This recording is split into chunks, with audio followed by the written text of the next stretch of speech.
Good afternoon, everyone. Thank you once more for joining us from across the world. And thank you very much for your time that you have made it here to join us to celebrate a very wonderful day. That is the World Refugees Day. Today promises to be educative, inspiring, and motivating. And we look so much forward to it for us to hear from people who have been in the field, people who have experienced what it takes to go through life, so that we as a young generation can learn from these people. So I thank you once more that you are here with us. Thankfully, we've got some of our speakers. We've got some of our speakers who have joined us, and it is a privilege to have them all here. I think I do not have, what do I say? I'm not fit to be in their shoes to even introduce them. So I will let them introduce themselves, and afterwards, I will start the whole program introduction. So let me first go straight to my very good friend and brother, Mr. Cabello De Bono. If you are there, the audience are here for you, and you have the platform to just introduce yourself, who you are, what you do, and then afterwards we will later move into the discussion. Thank you so much, my brother, for joining us here and spending time with everyone across the world. The floor is open to you. Thank you. Thank you so much, my brother. I appreciate you. My name is Cabello De Bono from Botswana. I'm a special envoy for the Office of the Ambassador Pan-African Religious Council.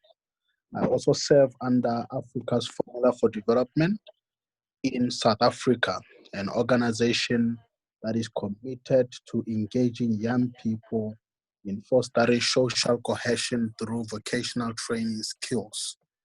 So I'm very much privileged to be part of this panel today and part of this discussion today, and hoping to learn more from other speakers and engaging more with our users today. Thank you so much, Hired Consult, for this invitation. Thank you very much, my brother, for that quick introduction. We are really, really appreciative of that. Okay, we also have here a very good friend who I've come to meet these past days, a wonderful soul. Mr. Fiston, the floor is open to you. If you can tell us your full name, where you are from, and what you do.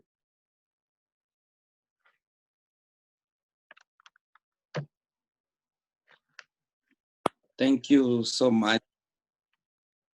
My name is Fiston Bahati Kadetua.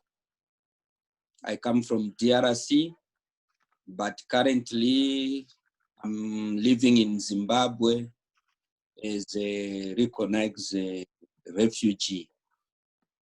I'm an interpreter, translator, and also community protection monitor at UNHCR, United Nations High Commissioner for Refugees, based in Zimbabwe, Harare. Thank you very much, Fiston, for that wonderful introduction in a very, very good summary. We are privileged to have you here. Okay, we also have in our midst another brother from Nigeria, our sister country, speaker, also here. Let's hear from you, my brother. Let's know who you are, what you do. Yes. Wow. Good afternoon. I am Olatunji Felix week from Nigeria. I facilitated with the Chapter Institute of environmental and safety management strategic planner. I am I'll be willing to learn also from each and every one of us, and also so that we'll be able to arrive at a conclusion which I want to believe that it facilitates, especially for the refugees all around the world. Thank you so much. Happy viewing. Thank you so much, Felix, for that quick introduction. Though we did not hear you too much because of the technical challenges, but all the same, we look forward to hearing you more during the discussions. It is also a privilege to have in our midst some participants that have made time. We have Beatrice May. If you would want to share a quick introduction, the floor is open. Madam Beatrice May Banda, are you there?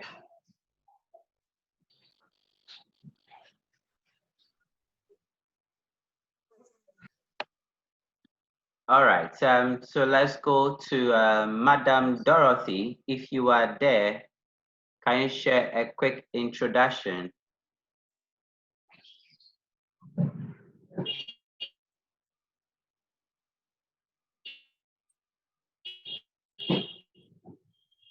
All right.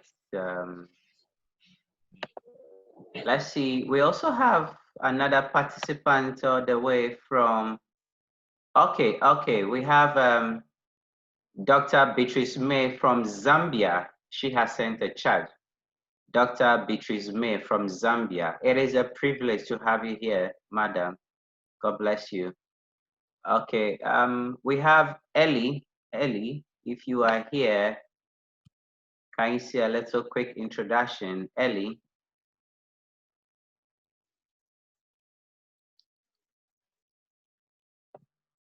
All right. I don't know if they can hear me, but then let's move on. We have Ambassador Musa Olatunji. He is also here with us, a very busy man, but he has made time. Ambassador Musa Olatunji, can you share a quick note for us here? Okay, good day, leaders, wherever you are. I'm Musa Olatunji. I'm from Nigeria. I'm the lead consultant for More Global Consulting and the co-founder of More Global Foundation, which operates in Nigeria and Tanzania presently. So it's a privilege and honor to be among you all, to learn, unlearn, and relearn. Thank you, my brother from Ghana. Thank you, everyone, for joining this platform to learn and to connect. I really appreciate it. Thank you very much, my good friend and brother, for supporting a worthy cause. We also have a very good friend here, an honorable member of Democracy African Youth Parliament, Second Assembly. He is also championing the Africa We Want, that is the Agenda 2063. A very pan-Africanist, full of passion and a mission to see the African continent is liberated. We have here in the person of James Akan. It is an honor to have you here, sir. If you could give a very short note, we will be grateful. Thank you very much, my leader. It is always an opportunity. It's always a big opportunity to be present wherever I see you chairing in any caucus meeting. It's also my pleasure to sit among great leaders across the continent. Let's keep making impact. Thank you very much for this privilege. Thank you. Thank you so much for that. We are very, very happy to have you here. And Georgima, it's great to have you, my fellow Ghanaian, supporting us. Georgima, welcome on board and thank you so much for always being there. Every event, we see you there. God bless you. All right, people. So I think we will come back to the introductions during the course of the discussions. Let's go straight to point. and I'll read a brief introduction, and then from there we can know what we are going to talk about today.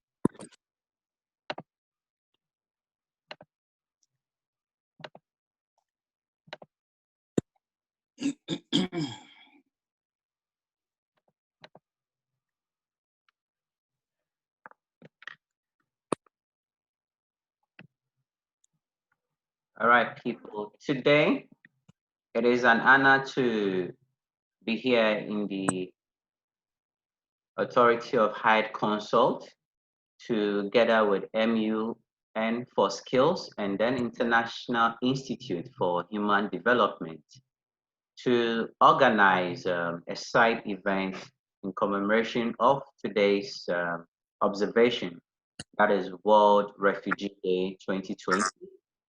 This is in support of United Nations Human Rights Commission for Refugees, that's a UN refugee agency. Today, 20th of June, with the hashtag with refugees, as every event and observation has its unique theme. Today, we are celebrating with the theme with refugees.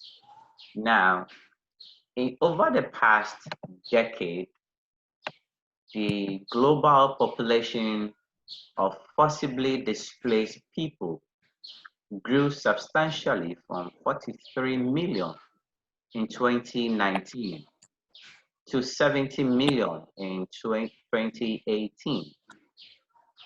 Now, if you look at this figure, you may think it's just a random number that has been placed. But in actual sense, these are what?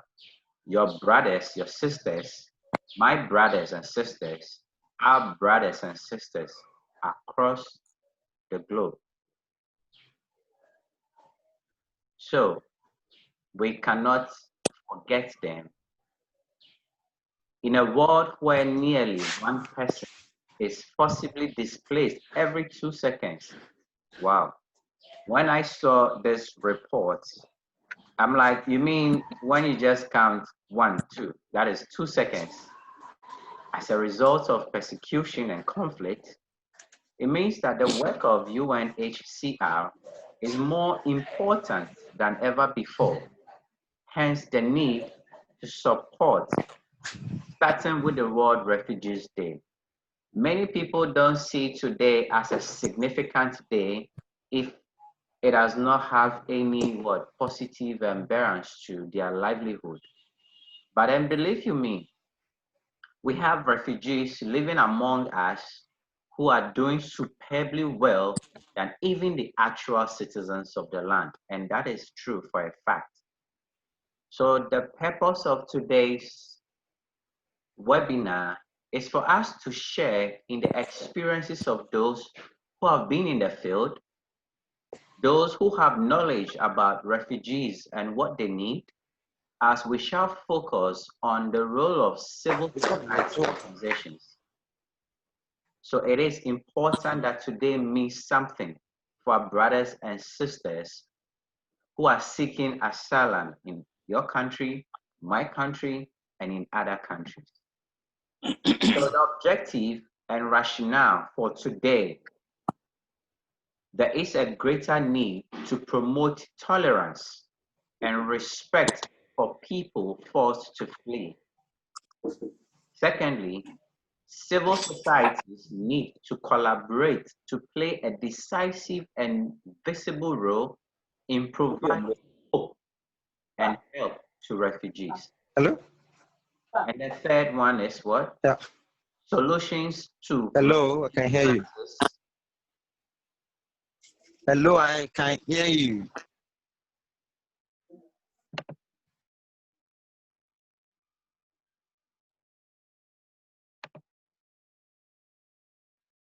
Solutions to refugee crisis start at the local level, that is you and I, and it requires that what? Everyone plays a part. Today's discussion points will be on 3 things. And this is what the role of civil society organizations, the youth's understanding of migration and seeking asylum, and then health and safety implications with respect to COVID-19. How are the refugees coping? And even how are we, the citizens, living and supporting them when they have no shelter and no food? So today's discussion, this is what we will discuss on. So for the first, before I move on, we have our last speaker who has joined us. Sir Fawad, we are happy to have you here. If you could do a quick introduction of who you are, where you are from, so that our beautiful people and participants may know who we are here with. Thank you, before I move on. Thank you so much, Aggie, once again. Hello, everyone. Greetings from Pakistan. I am Ambassador Fawad Langa. I'm from Pakistan. I'm more on focus into the SDGs advocacy, SDGs teaching and trainings, and more focus into the UN-related issues, like for the academic purposes, that what we call the simulation of the United Nations. And yes, I've been working about this topic from quite a long time, preparing people about this, getting my also knowledge. And of course, mainly these days, and then of course, with respect to the day we have today, it's a big celebration day for us, of course, because refugees, families, our brother and sisters are actually from us as well. They are from the same side that we are. We all are equal. So to find out the way, of course, for them to get inherent, to be the part of all the civil society, civil organization, and how different government put forward and somehow collaborate with the same manner as well, to have an equal world concept actually. Thank you once again. Thank you very much. Thank you Cancel very much. and all the partners once again, John Agri. Yes. Please. Thank you very much, my very good friend and brother, Ambassador Fawad Ali Langa. He is a life coach, an SDG advocate, an MUN expert. When we're talking about Model United Nation, the powerhouse of knowledge rests with him. So if you're looking at organizing any MUN across the globe, he is the right person for you to go to. So during the session, whilst each speaker is presenting, he will drop his contacts. You can reach him anytime. And then anything about SDG, Youth, MUN, he is the right person. So thank you all for your time. We shall delve straight to business. We will invite our first speaker, Special Envoy, my very good brother, Cabello, to start the opening with his take on today's World Refugees Day. My brother, if you are there, we are ready to listen to your inspiration, your knowledge, and your thoughts for today. Thank you very much, my brother. Thank you so much, my brother from Ghana, and all my brothers and sisters that are here today with us. Well, today while I was reading somewhere, I saw a quote by Pope Francis that humanity dignity is the same for all human beings. And when we trample upon human life, I may as well trample upon my own life. Therefore, the most important thing today is also celebrating this day and also respecting the dignity and restoring the dignity of everybody who is a refugee in every country. I was sharing with someone today that I have been a youth migrant before. I've stayed in another country before, and I moved due to some problems that I faced from home. Well, Hello? Can you hear me, my brother? All right.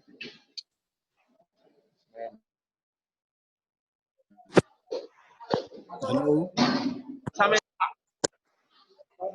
You can speak on, brother. We are really enjoying Yes, you. we can hear you very well. Please carry on. Thank you so much. There are many civil society organizations assisting refugees in the fields of civil and women rights. They provide various kinds of support, from deliveries, food, blankets, clothes, and even accommodation.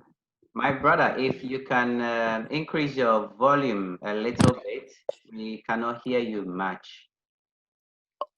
Thank you. Yes. I was saying that many civil society organizations assisting refugees in the field of civil and human rights. They provide various kinds of support, from deliveries, food, blankets, clothes, and even accommodation and legal representation, even integration process in the host country. However, I feel that the host countries or the states in every country must be able to meet the civil society organization halfway in achieving their objectives and efforts in assisting and helping refugees.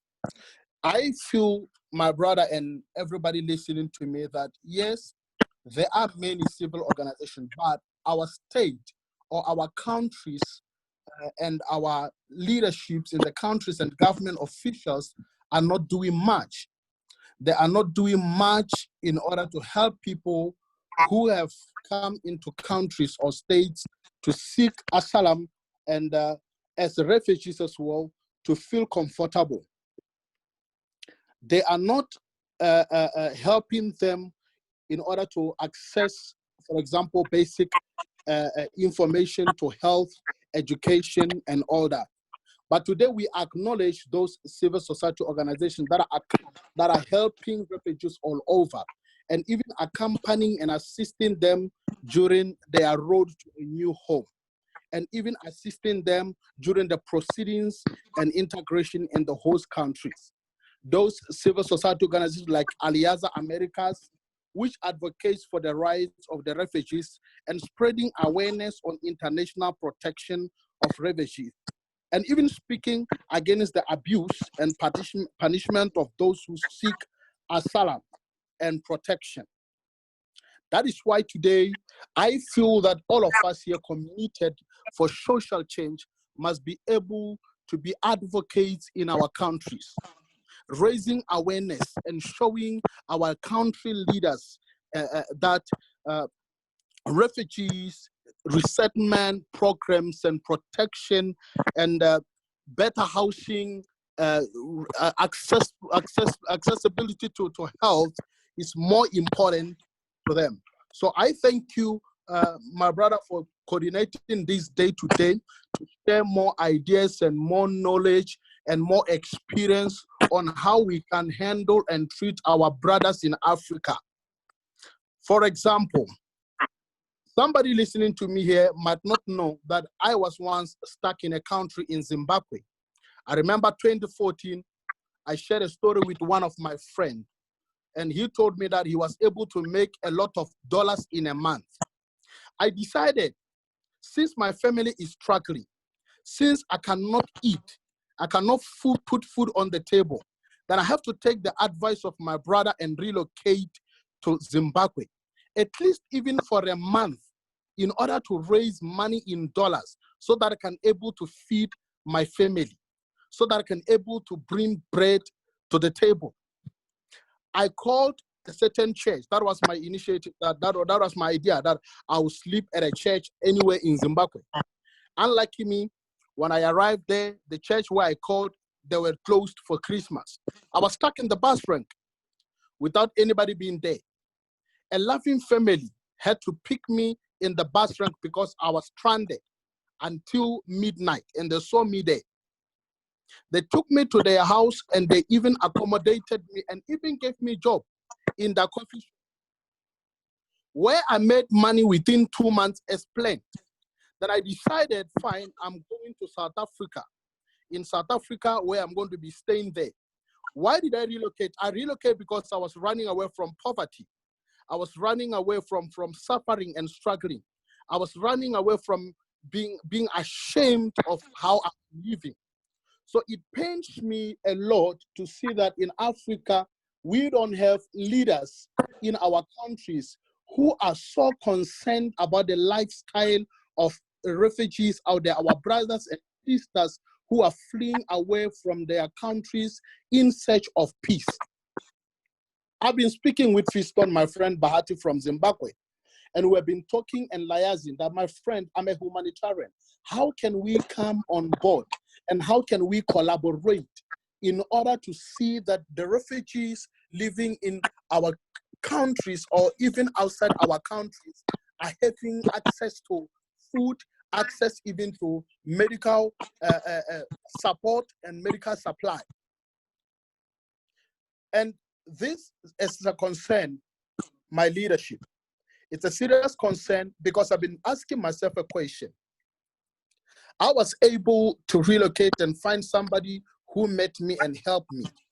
How about the people that are not even finding anybody, waiting for them at the bus rank or waiting for them at the border? There are many, many, many experiences that people are experiencing right now.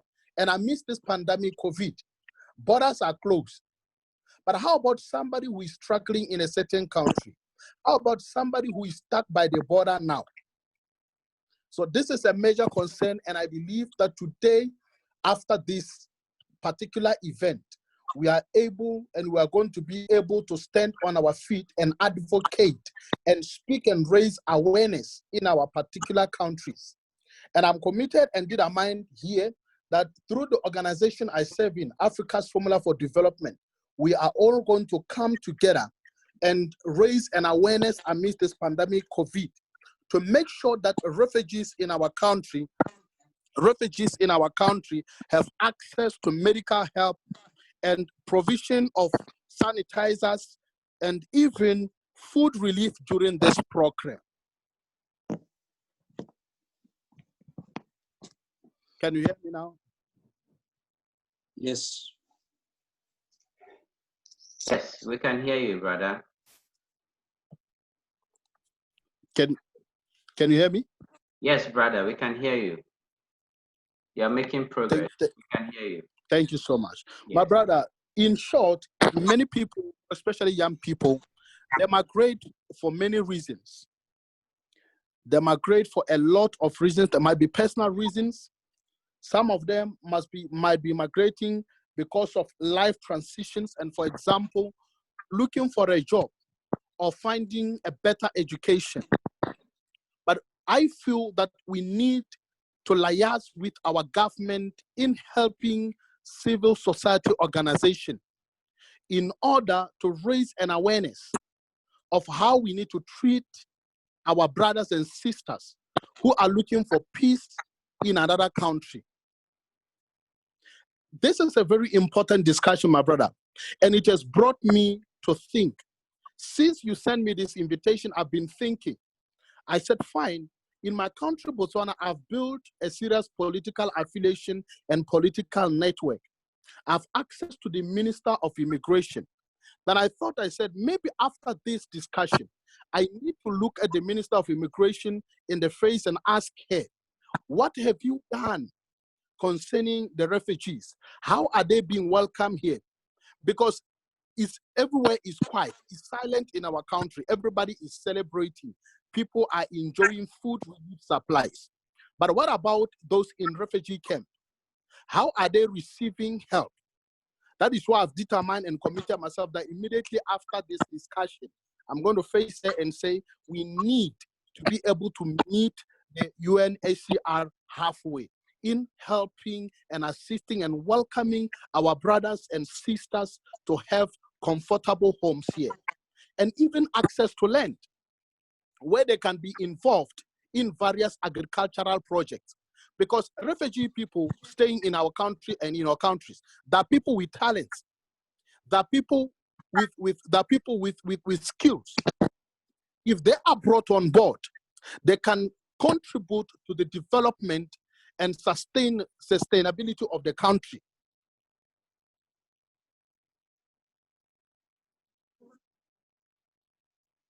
Can you hear me? Yes, my brother, we can hear you.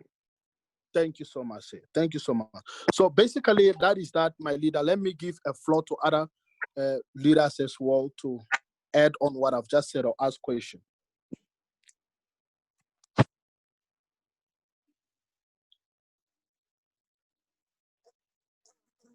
Thank you so much, my brother, for that passionate delivery from you. I think you have really, really raised important situations here. But then if I may ask you, when you talked about people being received into homes so that they can be cared for, but then our current situations now, isn't it a matter of fear or security that will make a family see someone in need, but they will not bring the person home to feed the person because they don't know, has the person been sent?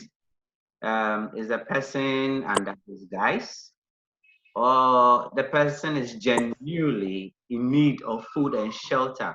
So imagine a family who have seen someone sitting outside really, really, really in a bad situation. What should they do? Thank you so much, my brother. You know, I usually tell people that we are not past people and not be able to extend our hands because we might think that they are sent or that disguising. If you are a humanitarian or a social entrepreneur at heart, you will see the need when you look at it in a distance.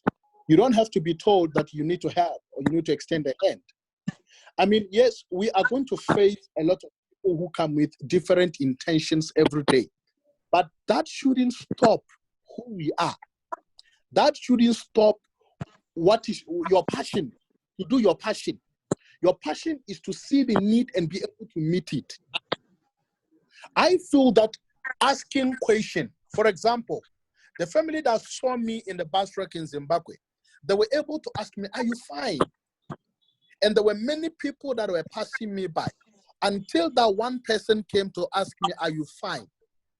And I was able to tell them, no, I'm from Botswana and I'm stranded here.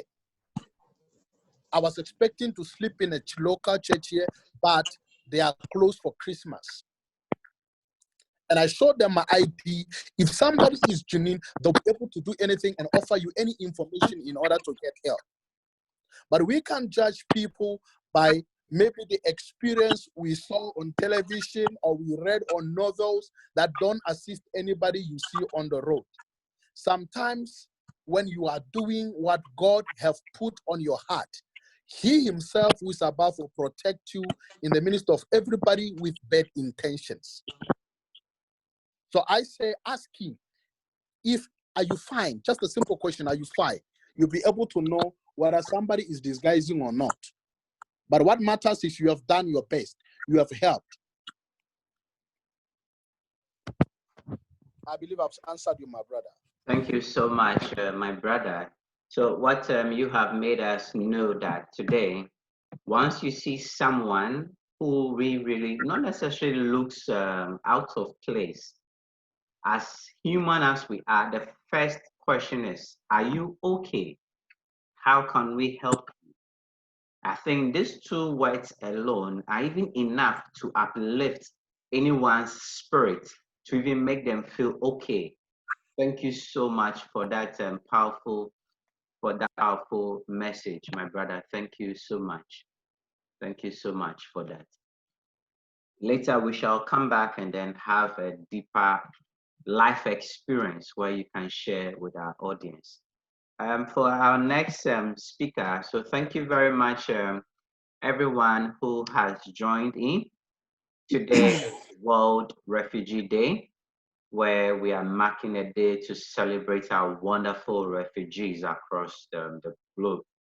And it is a joy to have some of them here with their resources and looking at how expensive data is in Africa, they have made time to share with us.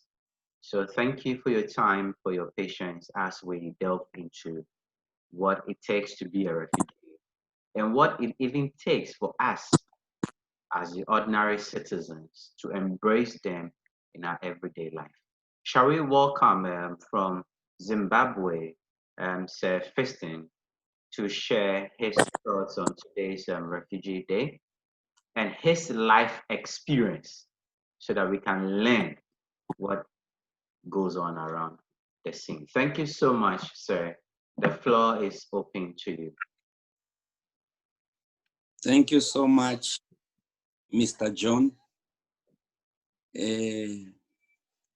I'm Fiston Kadeto Bahati, and I'm very much privileged to participate on this platform. Thank you, Hired Consult, for this opportunity. As I said before, I come from the Democratic Republic of Congo, and I fled my country because of discrimination. I was discriminated from my community. People we share the same tribe, but they did not trust me. They claimed that you are not a genuine Congolese. Since our country is in the fight, I mean, we have different rebel groups in our country who are disturbing peace. So some of those rebel groups are coming from the neighbor country, Rwanda. So because of my physical appearance, I was confused to people from Rwanda. And that caused the discrimination that I faced here in my country. But that discrimination grew until it reached in 2011. I was in another province, my mother's province, that is Katanga in Lubumbashi city. I studied land surveying and I was graduated, but I passed through many challenges during the time I was studying. And I was also working at the city council as a land surveyor after graduation. But because I did not belong to that province, because I come from the province where violence against humanity is happening, they thought maybe I am one of those people who are disturbing peace in the country. And they did not trust that I'm a genuine Congolese.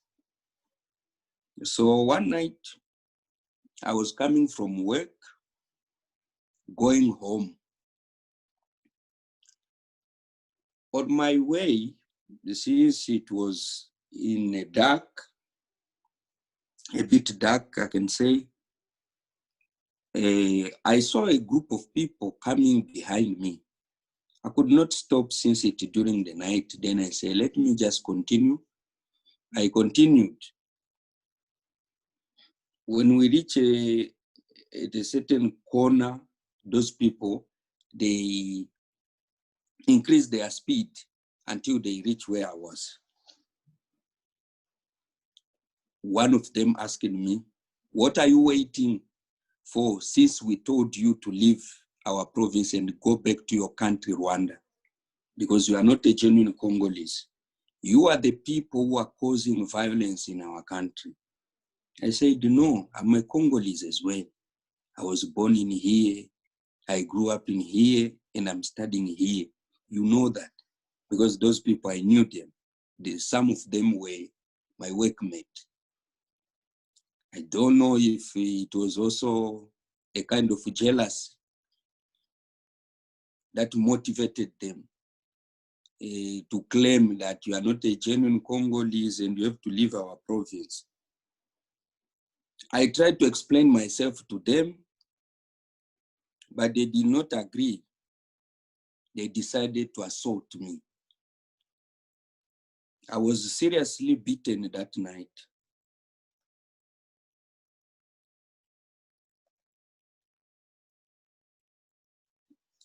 I'm sorry for the delay. Sometime when we are narrating these stories, it reminds us a lot. Kindly understand. Please, take your time. Take your time. You can have a beta. We are here to listen to you. You and your family and everyone. It is a reason why we are all here today to share in the experience and also learn from it. So please feel at home, be comfortable, and we're here to listen. Thank you.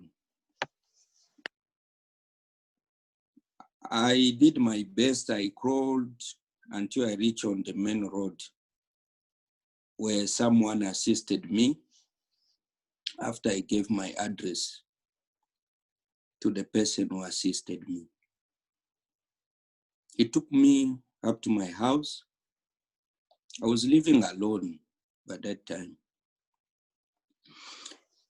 And then I said to myself, if these people, before they used just to tell me, to threaten me with the words, but for now, if they decide to assault me, and what they promised to do to me if I resist living and staying in here, no. Let me move. I moved to my province of origin, which is South Kivu, precisely in Uvira city. Because I was communicating with my other family members, I didn't say, let me just go and join them there. Though the situation was not good by that time. Still, it's in my country. I cannot go elsewhere. I then decided to go there to Uvira. When I reached Uvira, at our home, neighbors, when they saw me coming, usually in our Africa, when you come from outside, though it might be in the same country, within the country, but if it's in another province, and for so long, for so many years you spent being out, people will be very excited to see you and they will be very happy. They will come and hug you and welcome you. But that was not the case when I reached Uvira. They were looking at me, just leaving me continue with the road so that I'm going to discover by myself when I reach at our house. I went, I reached there were no one. I decided to ask one of the neighbor, and they told me, your mother and your other siblings, two siblings, they went to your sister-in-law's family. It was at 30 kilometers, another village that is 30 kilometers from town of Uvira. That village is called Sange, still in South Kivu province. So I decided to continue the journey. I left Uvira, I went to Sange. When I reached there in the family-in-law of my sister, they welcomed me and they said, your mother was here, but she left these two siblings because she heard that your father was found in another province after he was kidnapped by rebels. Someone who was doing business to that province found him, so he went to inform your mother. That's why your mother decided to go and follow your father. Maybe they can reunite and come back to you again. Said, okay.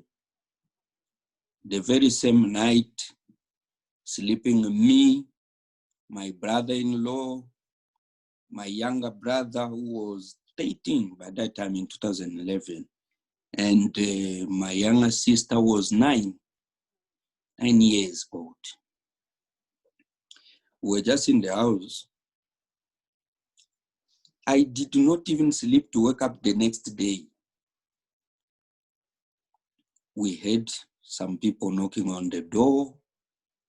They come. When my brother-in-law wanted to go and open, they just broke the door. They entered. And then they say, you people, we always tell you that you are receiving Rwandese and you are communicating with them. So you are the one who are making life easy for them to come and disturb our peace. So today we are going to show you. And there is also someone who just arrived here and is also a Rwandan. Is you? I said, no, these are my siblings and this one is my brother-in-law. If you trust him, how could you say that myself, I'm a stranger or a foreigner, a Rwandan? How can he decide to marry the people who are fighting our people? It's not possible. I'm a Congolese. I tried to defend myself. I was beaten again.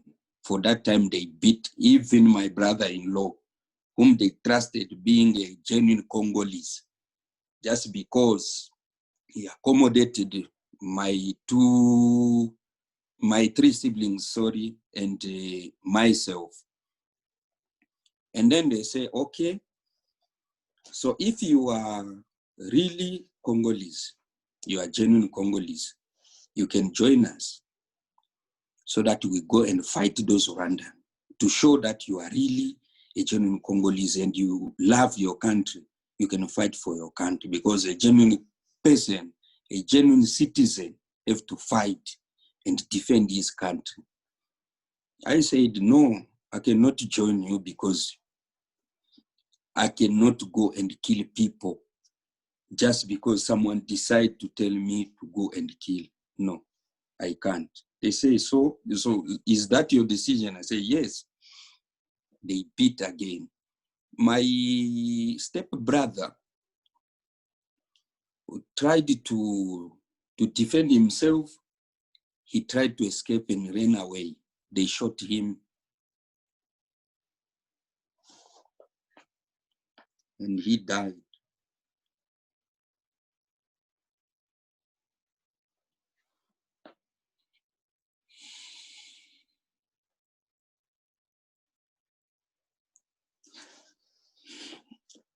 Then they said, you see what we just do to your brother? This will be done to you as well. He wanted to show that he's clever enough than us. And why did you come here? I said, I come to join my family. So you'll be staying here? I said, yes.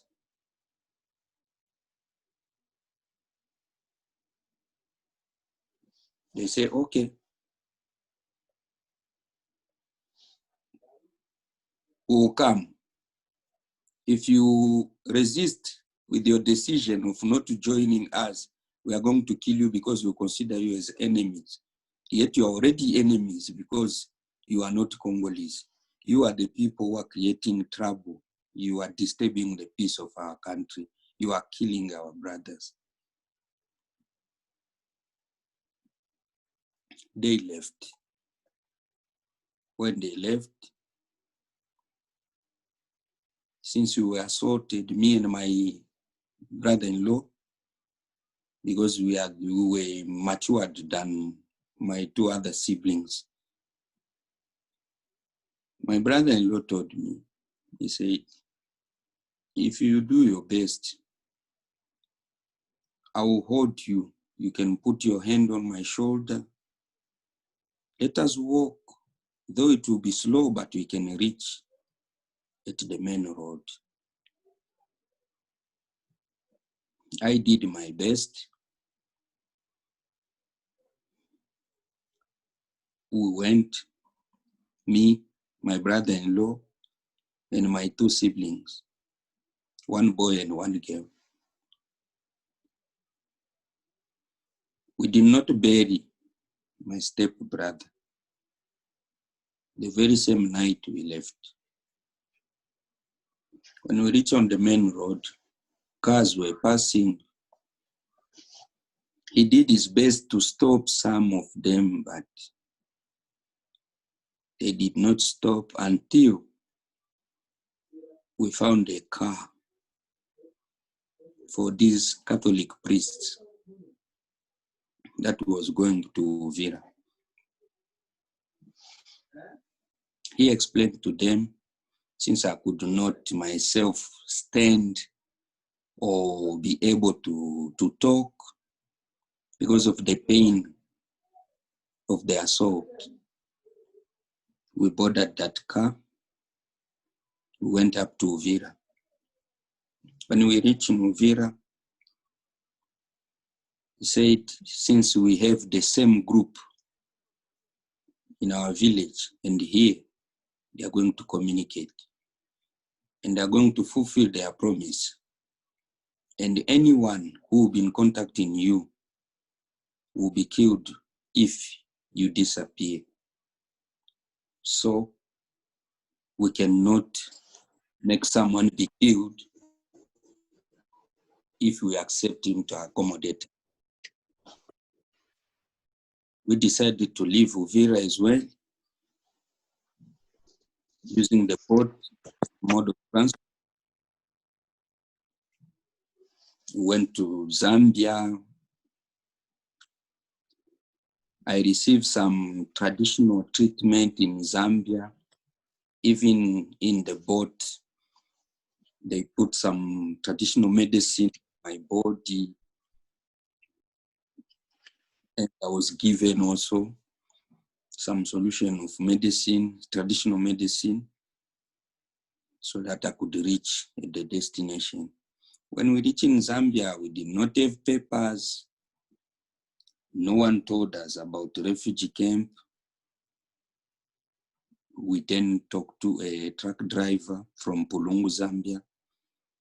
He agreed to assist us. He took us up to Zimbabwe, since he was a Zimbabwean, and his truck was doing transportation of goods from Zambia to Zimbabwe. In August 2011, the 31st, we reached in Zimbabwe and we were taken by the authorities to the refugee camp in Tongogar. It was difficult by the time, though I found a place where there is peace, but what I faced could not come out of my mind or my memory.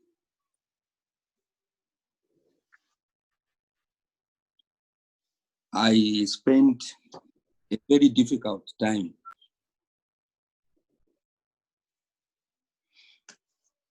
Until I did my interview. I was interviewed by the Zimbabwe Refugee Committee in order to get a refugee status, which I got in 2012. I said to myself, I left my country already. I left my job.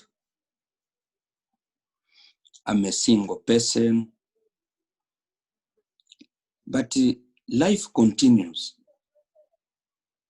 I can spend days, weeks, months, and years thinking about what happened to me and to my siblings. That will not give me any solution.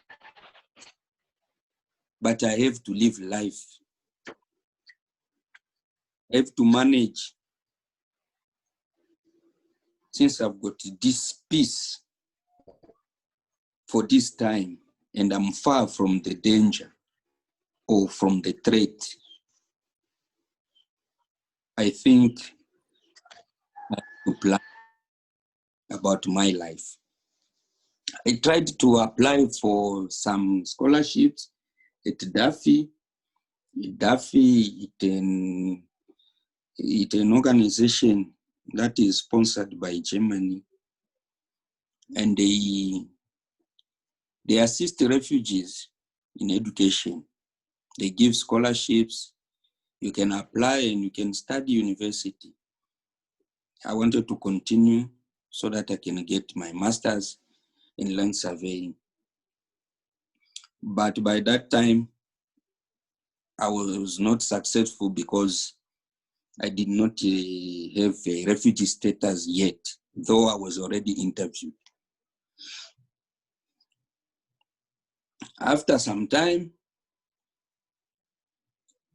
I said to myself, I'm growing. What can I do? I have to have a plan for my life. I can say education for now is no longer available for me, since I do not have a document that will allow me to continue. And I also said, in the country where we are, our country of asylum, the host country, Zimbabwe, we are not allowed to work. It is written on our temporary permit that we cannot get involved in employment, politics, and other stuff. Then I said, I can just spend all these years being here. I can be studying. Maybe one day, peace will come back to my country. I can go back having some papers that will allow me to start new life. But it was not possible. Then I said, let me get married. I got a wife. After 2 years, that was in 2013, I got married. And I got my first child the very same year in December. It was a boy. Currently, I have 2.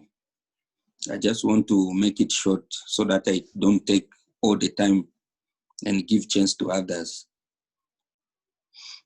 Now I said, the UNHCR, United Nations High Commissioner for Refugees, they put some vacancies. I said, let me apply. They wanted interpreter translators. I applied and I succeeded. It was in 2014, that the time I started working with the United Nations High Commissioner for Refugees in partnership with the government of Zimbabwe and other implementing partners. I was working as a translator and getting something.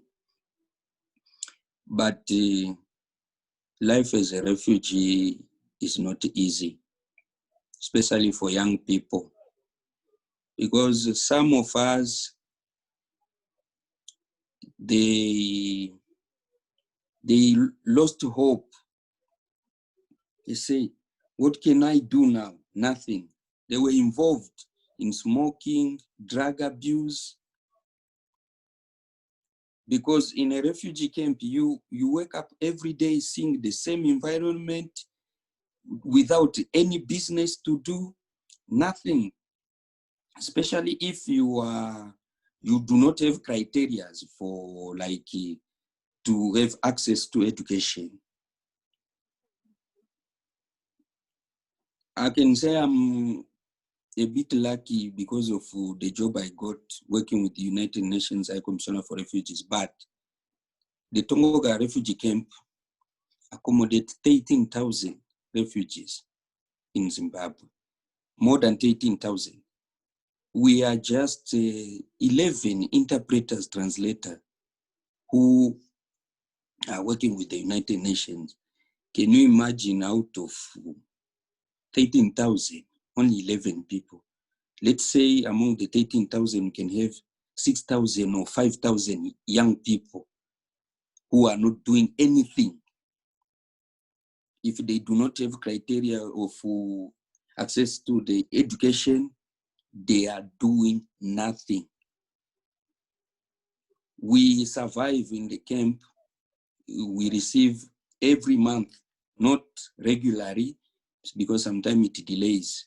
We have a ration, 10 kgs of millimem per person for the whole month, 2 kgs of sugar beans, and 750 milliliter of cooking oil. That's the basket that a refugee receives in a refugee camp to survive for the whole month. It's a food that you can eat so that you don't die, but it's not a food that a human being can eat. All this is to show that life as a refugee is very difficult and very hard.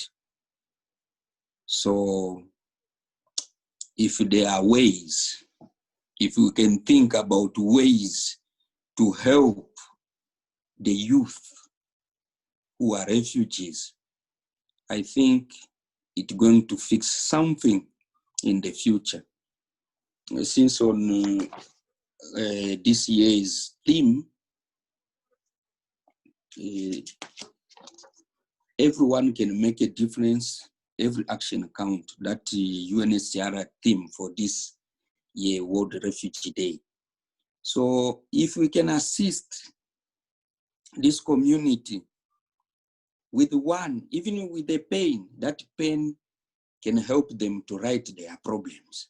So that action of giving them pain will help them, will allow them to write something to show to the world that they have to stop this violence against humanity, so that we don't have kind of people like us who fled because of insecurity, because of discriminations.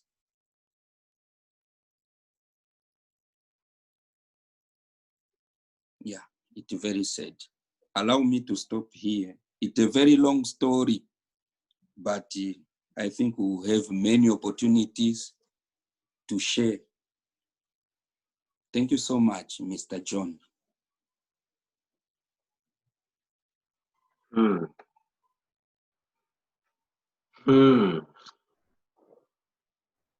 My brother, your story has really, really moved us. And truthfully, I thought that this is not how I even envisaged it to be. Personally, when I hear refugees, all I know is you move from one country to the other. But being here, listening it to you, real life experience with what you have gone through, I must say, I have not found a strong spirited man in your capacity. You have exhibited resilience. And if I may ask, how did you each day when you wake up, what moved you to keep on? Like what kept you going? Because as you said, some do drugs, other negative and evil acts to join even the other side so that they can have a living. What kept you going with what you've gone through in life? I mean, I can't find the words, the right words to ask the question. Help me, help us here. Yeah. Something that always makes me be strong though the situation is one thing that we call hope. Hope is what made me, up to now, I never thought that I could be honored or have the privilege to appear on this platform one day. But I only had one thing, hope, that there will be someone, there will be some people who are going to show to the world our problems. Maybe if our leaders, they get across these problems, they might decide to bring peace in our countries. I always hope, I say, so life is continuing to going. What can I do? If I'm just stuck on saying, let me smoke, let me do this, is it going to help my life? And I'm growing as well. Years are going. So I say, no, I have to live a normal life. I have to plan about my life. Then I say, no, let me do some researches. By doing some researches, I went across Mr. Cabello's story one day. I read his story, I said, this is a strong man. He passed through all these problems, but he managed. So if he managed, someone else can manage. This is a recent story that I read about Mr. Cabello, but long back, when we used to celebrate the World Refugee Day, because they always put some poems. Students who are at secondary school, they present some poems, and when they present their poems, you feel, you even cry when they are talking about the situation in which we fled, and we are now in a foreign country as refugees. I just say one day there will be a way out. And I'm still believing that one day there will be a way out of this situation. But I think the world have to think about the youth, because they are the future. And if they don't train them, they don't prepare them, it will be, the future will be dark.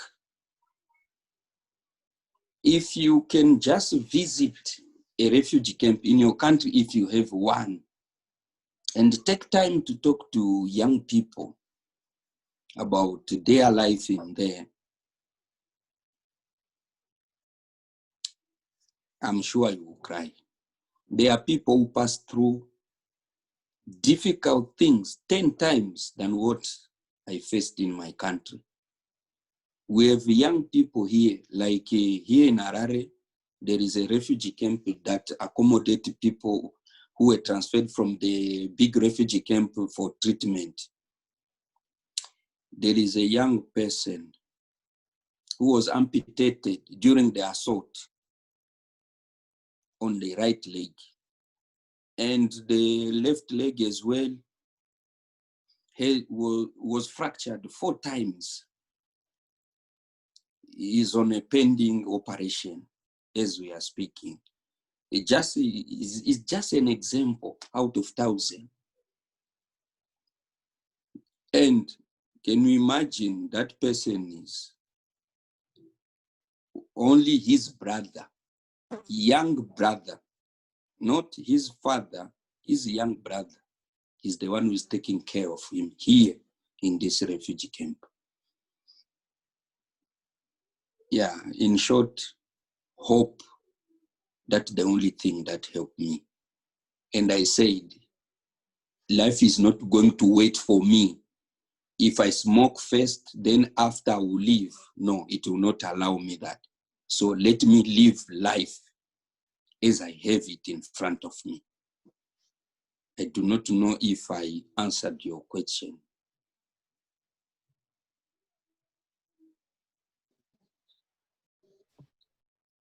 Thank you very much, my brother. Yes, you answered my question, and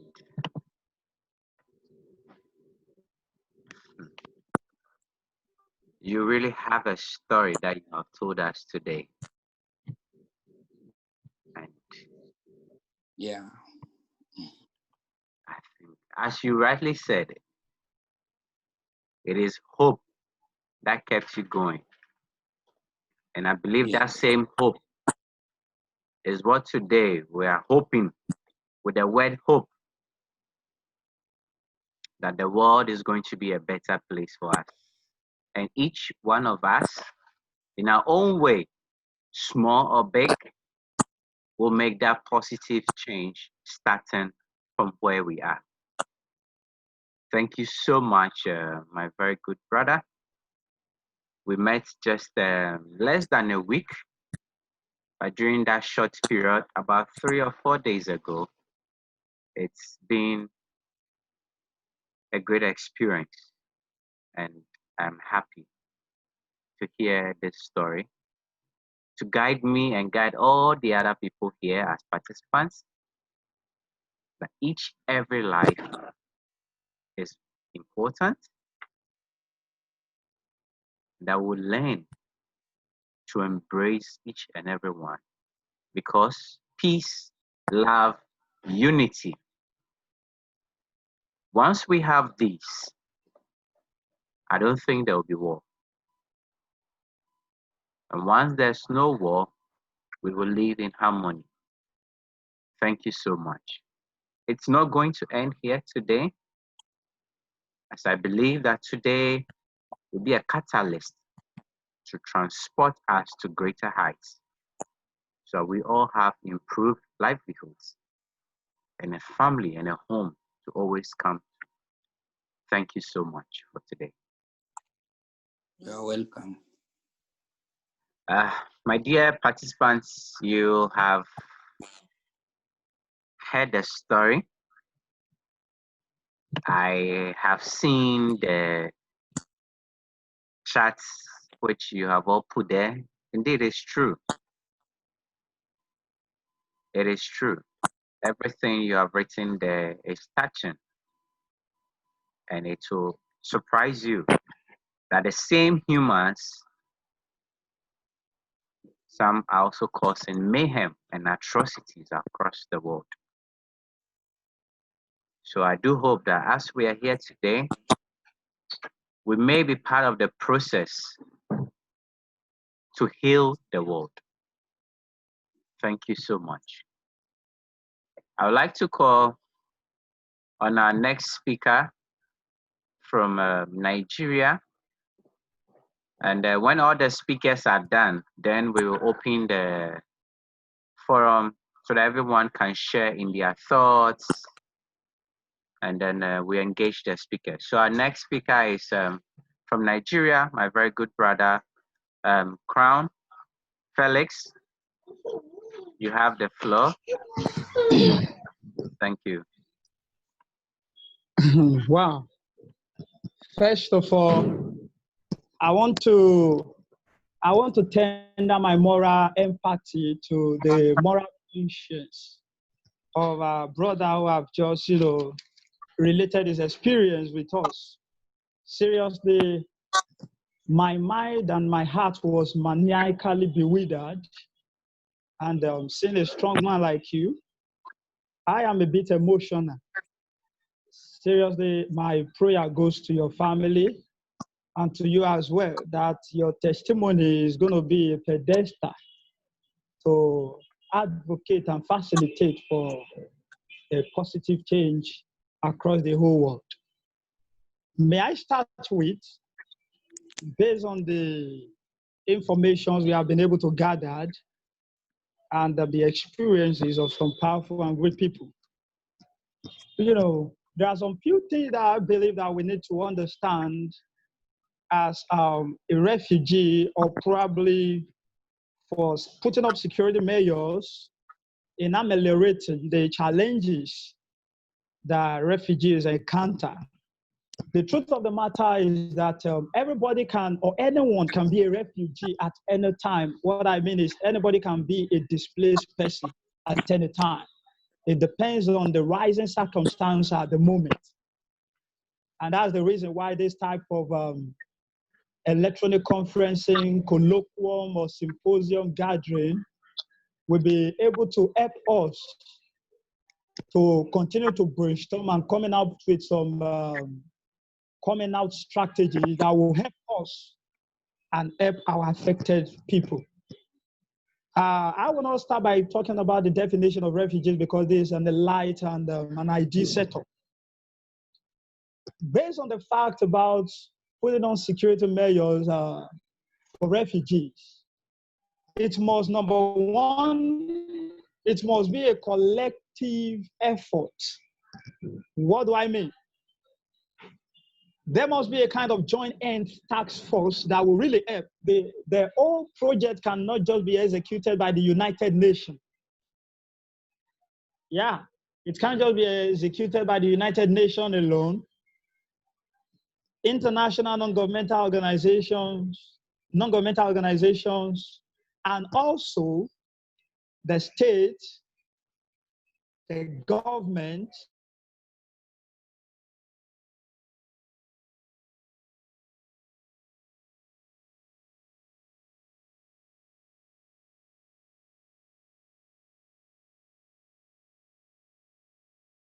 and force.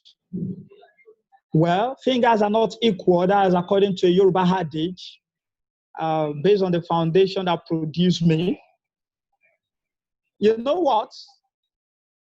Myself that I'm speaking to you, I have been faced with some certain tribulations and internal and external persecutions. But there is this fear that I have, or let me say, there is this fear that I have already conceived. I have been exposed to viewing the documentations of many people who are refugees across the world, being battered, being lynched, who have been victim of xenophobia and kind of, just like takes for instance the issue that happened some few months ago or years in South Africa to the Nigerians, or even as well as our brothers in the United States of America and some other part of the world. What I'm trying to say about transformative and educational force, number one, we know that Africa is presently a developing country or continent, sorry. And there is this understanding that we have about our leaders. Because it's just more or less that most people in this country are living in a zoo. I don't know about other African countries, but I will be using Nigeria also as a case study. Because presently now Nigeria in the continent of Africa is actually facing the toughest and challenging or critical moment. We have the issue of international terrorist attack that they have been able to subject the Nigerian military to a level of ridiculing. But thank God that we are coming up. Now, we need to educate people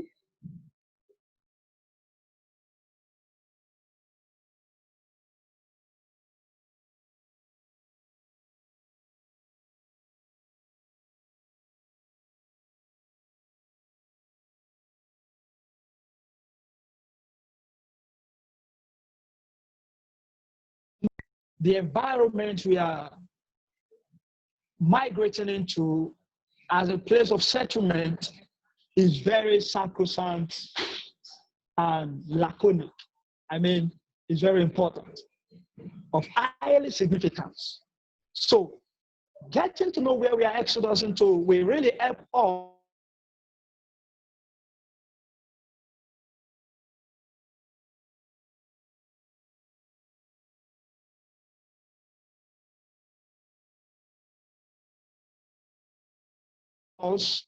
to identify the area. And also, that's Shattered Institute of Environmental Health and Safety Management. Once we can identify risk, hazard, conflict, and threats, or any act of intimidation. It really helps us to better see into it how we can be able to either ameliorate such a risk or mitigate such a risk or even eliminate such a risk.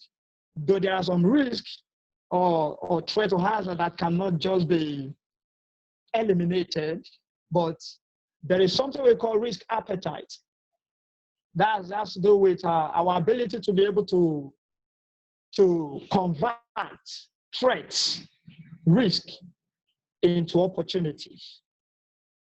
Now, after we are able to expose ourselves to contemporary historical research about the country we are trying to migrate to, it will help us to understand the risk attached to the community or to the environment.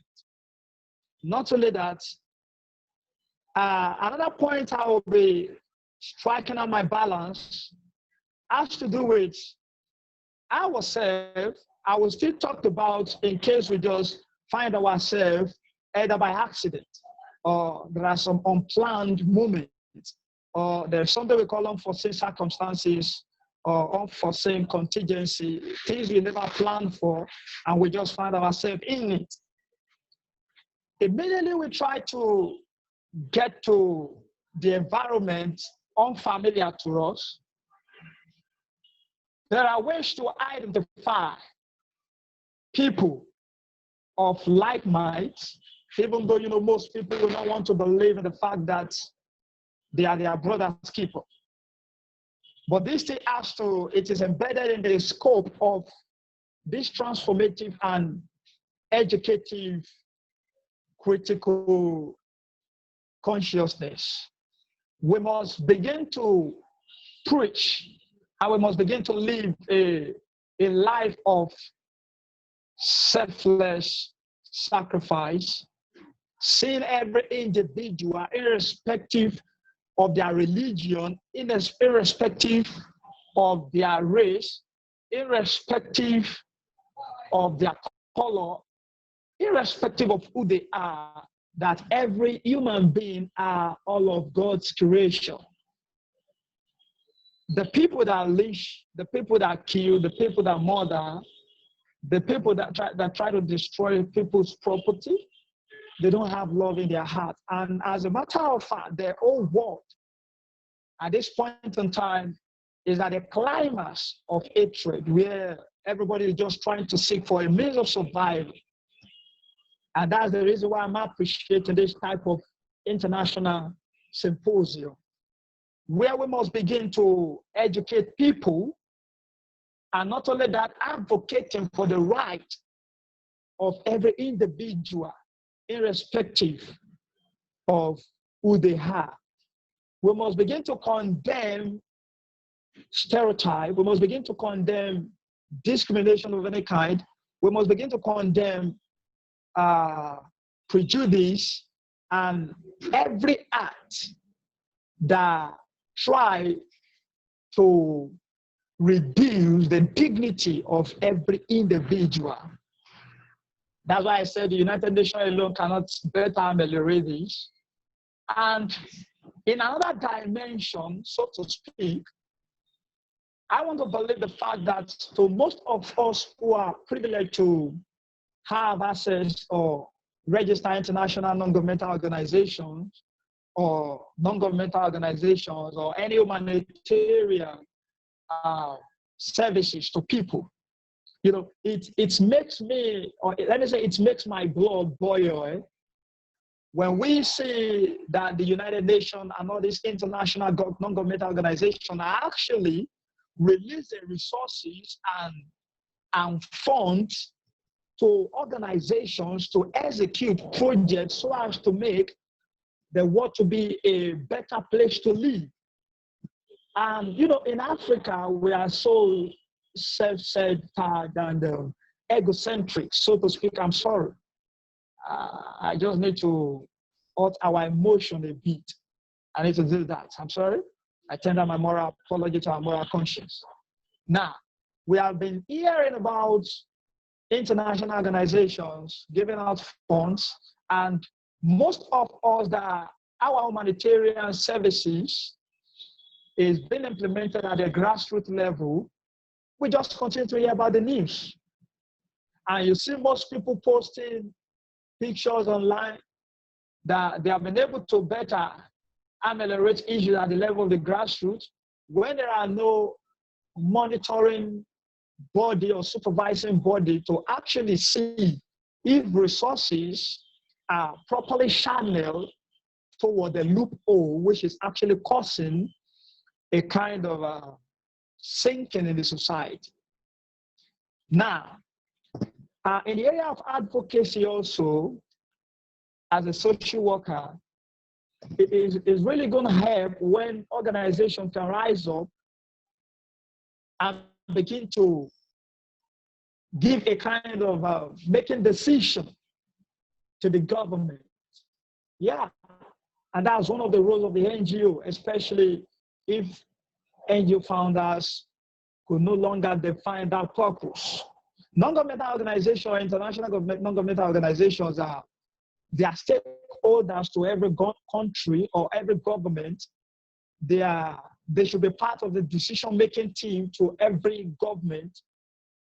But because in this part of the world where we don't have the dividends of democracy or the rule of law, we don't have respect for human rights, and we are not really agitating for global peace.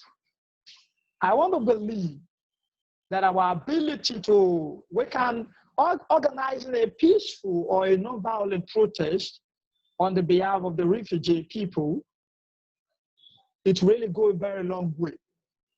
But the truth of the matter is that most people who are in the refugee settlement area or in the refugee camp, they don't even have the right channel to demonstrate or articulate their voice to the authority concerns who will be able to justify their predicament. So we must, by the time we are trying to advocate for their betterment, soliciting either by a legal approach, by non-violence approach, by community education, we can begin to make use of the media and seeking international, trying to get the attention of international communities too, so that they will be able to come to the rescues of this one. Take for instance, in country like Kenya, they have succeeded in trying to restrict the movement, or let me say the freedom of the refugee people, so that they will not just have, they are not dependent. So they only depend on international aid for them to make a living. So if we must be willing to reduce or probably top these challenges concerning our brothers who are refugees, I said earlier, it must come from a collective effort and a contemporary brainstorming. Now, another thing I want to talk about is appealing to the government to be able to provide human security for them. Now, the moment a person is a refugee, are you trying to seek, there's something we call asylum seekers. These are legitimate refugees who are being known, because we have some countries too who have been able to accede to the international instruments related to protection and assistance of refugees, and they have the obligation to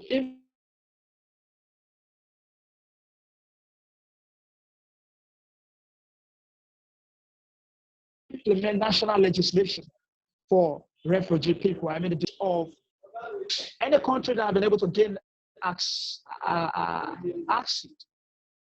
to be able to make preventive measures so as to help to to reduce or help to lift up the burden on these ones.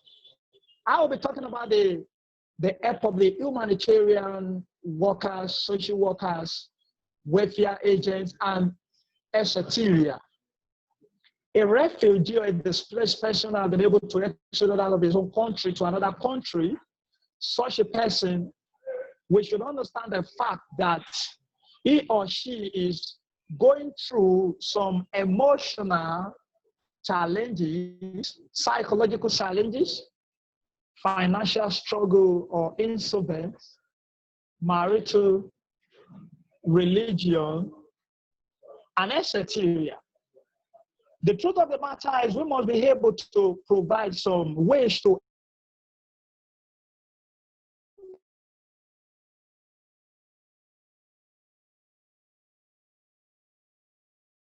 help to heal their wound. We're speaking only as a professional idea of criminology, strategic management of health and safety. I'm trying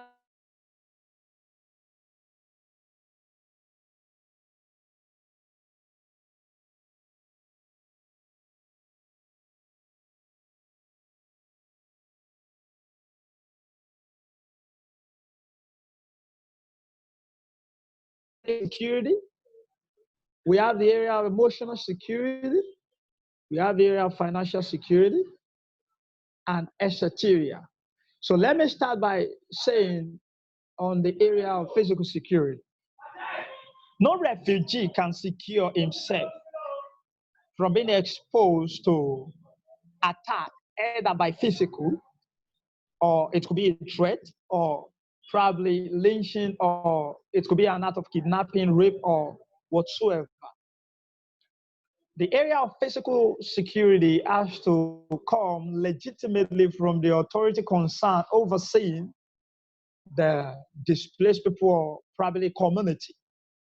Do you know that in some areas, according to the story of our brother, in some areas, the refugee used to have some issues with the community host. I mean, the environment where the refugee camp is. So most people in the community sees the refugee as people who are kind of a threat to their life or trying to come to divide their resources. Even the resources, most time that is not worthy enough to sustain their living. So there must be a kind of a mutual understanding or a mutual agreement or a mutual enlightenment from the authority or non-governmental organizations so as to be able to educate the community people, to accommodate these people. And you know that we must be able to celebrate not only our similarities as individuals, but especially our differences as people. It will really help. So what do I mean by that? If we are able, there is a quotation that says denial most times leads to development. We can as well help to harness the potential of these people, and they can even be a deliverer to deliver the particular country where they are displaced into. The area of mental security too, we have to do with, equipping them with the right resources, helping them to kind of boost up their defense mechanism, and also exposing them to some levels of understanding in seeing themselves that they are not only into that moment of emergency or challenge moment. That's the place of empathy. And there must be some certain financial programs that can help to generate income in the area of vocational training.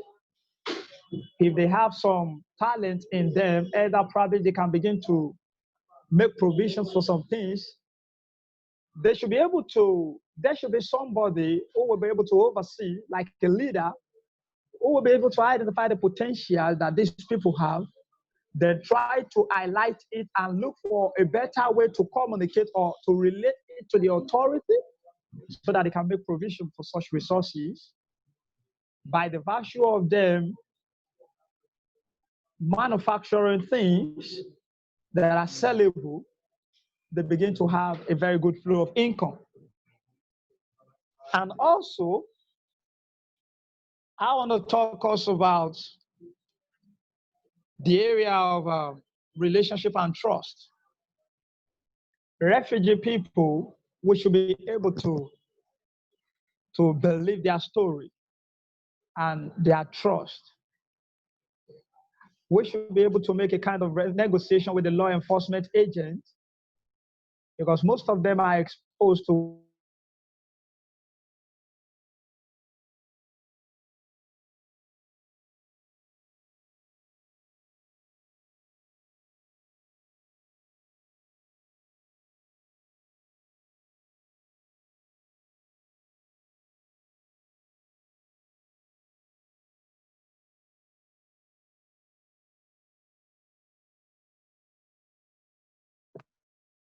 Hello, my brother. Seems we may have lost you due to technical challenges. My brother, are you there? I think you had a technical challenge that made you go off. Yeah, I'm sorry, I'm back. Okay, so if you I'm could, back, yes. So you can wrap it yeah, up for I'm us? almost rounding up now. Yes.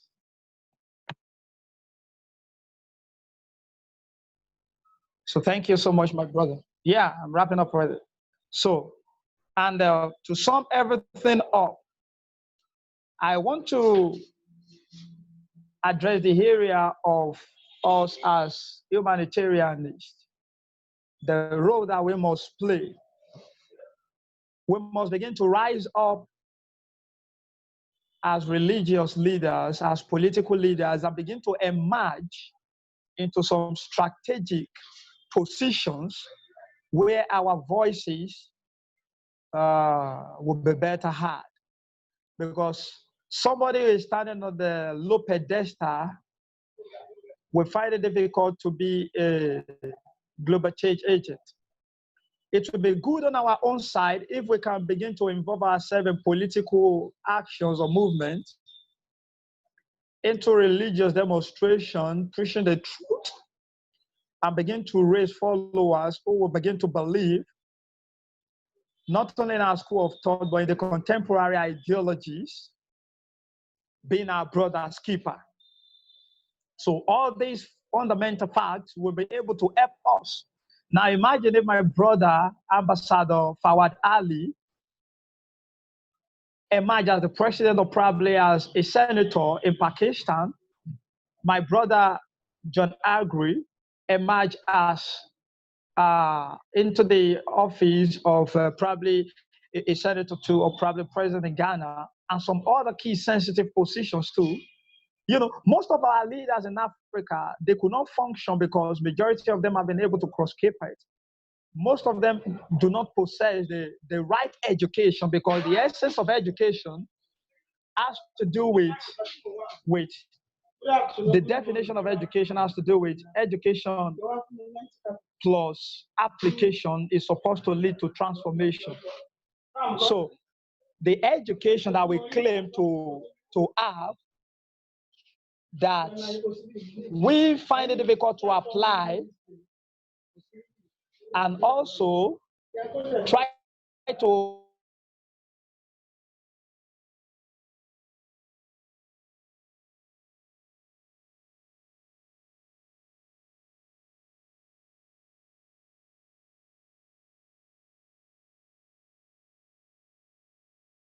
so let's equip ourselves and begin to demonstrate at the level of the grassroots, and also speak for the voiceless people, be a voice to the voiceless people, and begin to advocate for the refugees. As we'll be dissociating ourselves from this symposium, probably in a few hours to come, let's look into some areas where we can begin to create help for the refugees in their settlement area.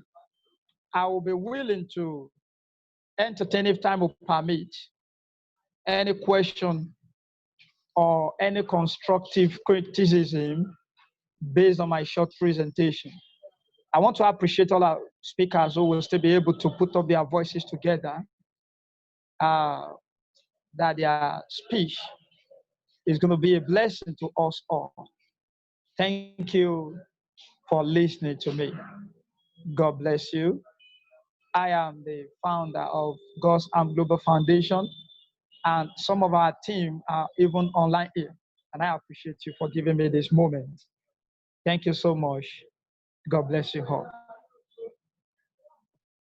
Thank you so much, my brother, for a very educative and a very strong session you have given there. And actually, I've learned a lot of key words. But I have a question from one of our participants. And it's here, it says what? Does the refugee know their basic human rights? And if they do, how do they get the best of support to integrate into a society where they are even deemed as immigrants or asylum seekers? This question is for you from one of our participants. Do I repeat it?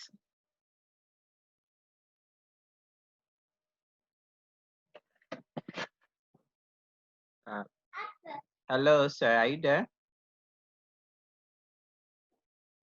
All right, okay. So we will come back to that question for maybe other speakers who would want to share, some light on that. Okay, so we have in our midst a very special guest who, by virtue of seeing our poster, has decided to also share in her story, a quick story, for us to also learn and know what actually goes on. She is in the person of Madam Ekia Ej, a lawyer by profession and an advocate for refugees. Madam Ekia Ej, we are happy to have you here. And it is a privilege to also listen to your version if you can share with us on the platform.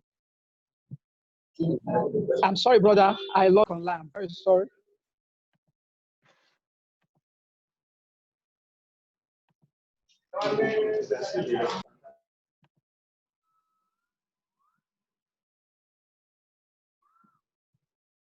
Madam Ej.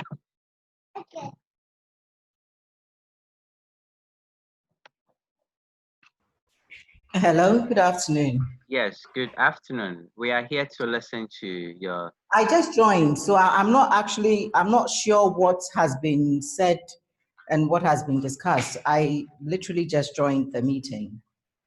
Okay. So far, we are sharing experiences and thoughts on refugees and asylum seekers. We have had other speakers who have shared their life experiences to what they went through during war. From our brother Fiston from Zimbabwe. We've also had from Botswana, a very good brother Cabello, who has also shared his side of the story of what life has dealt them as being a refugee and what they did to overcome through hope and resilience. So we'll also be happy to hear your story or share your insights on refugees as well. Well, I was a refugee in the UK in the early 90s. I'm originally from Ghana, and my dad had to flee Ghana because he was declared dead in absentia. So from attending an interview in Nigeria, he went straight to, Amnesty International helped him to go to the UK, where he was granted refugee status on arrival at Heathrow. And then my brother and I joined him later. I went from there, and then, you know, through the ranks, and then through university, education, all that, and then became a lawyer, a refugee lawyer, working with refugees. So from a refugee myself to working with refugees. I didn't have any problems assimilating into the UK system, but that's me personally. But as I worked as a lawyer, a refugee lawyer, I saw firsthand some of the problems that some of the asylum seekers were having. Back then, it was even easier to get refugee status. Now is a lot more difficult, but they had cultural problems assimilating into UK culture.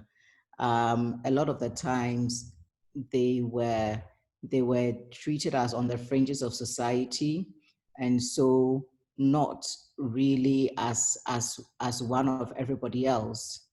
And even though the UK had a more welcoming attitude towards refugees, you could still feel that they felt completely lost. People from different cultures, different backgrounds were trying to live their lives in the UK as if they were back home, and that wasn't working. What made it easier for me to fit in seamlessly, I think, is because my dad was already settled there. And so I went in, got into school. In school, maybe I sensed a little bit of discrimination here and there. You know, you had people asking you silly questions like, so is it true that you live on trees in Ghana? And, you know, my answer was yes. You know, the British ambassador to Ghana lives on the next tree to me. He was my neighbor. But apart from the veiled sort of racism and stereotypical comments, I didn't really pay attention to a lot. I just got on with it. It was an opportunity that I felt I had to do better than if I was in Ghana. So I just took advantage of every situation. But there is a lot of stereotypes surrounding refugees, and if anybody does anybody who looks a bit different does something wrong, then they're thought to be probably a refugee. So I don't know if I'm answering your question, but yes, you are. Right. So that was my experience as a refugee. But even when I was a refugee, I didn't experience what other refugees were experiencing, which I only saw after I became a refugee lawyer. That's when I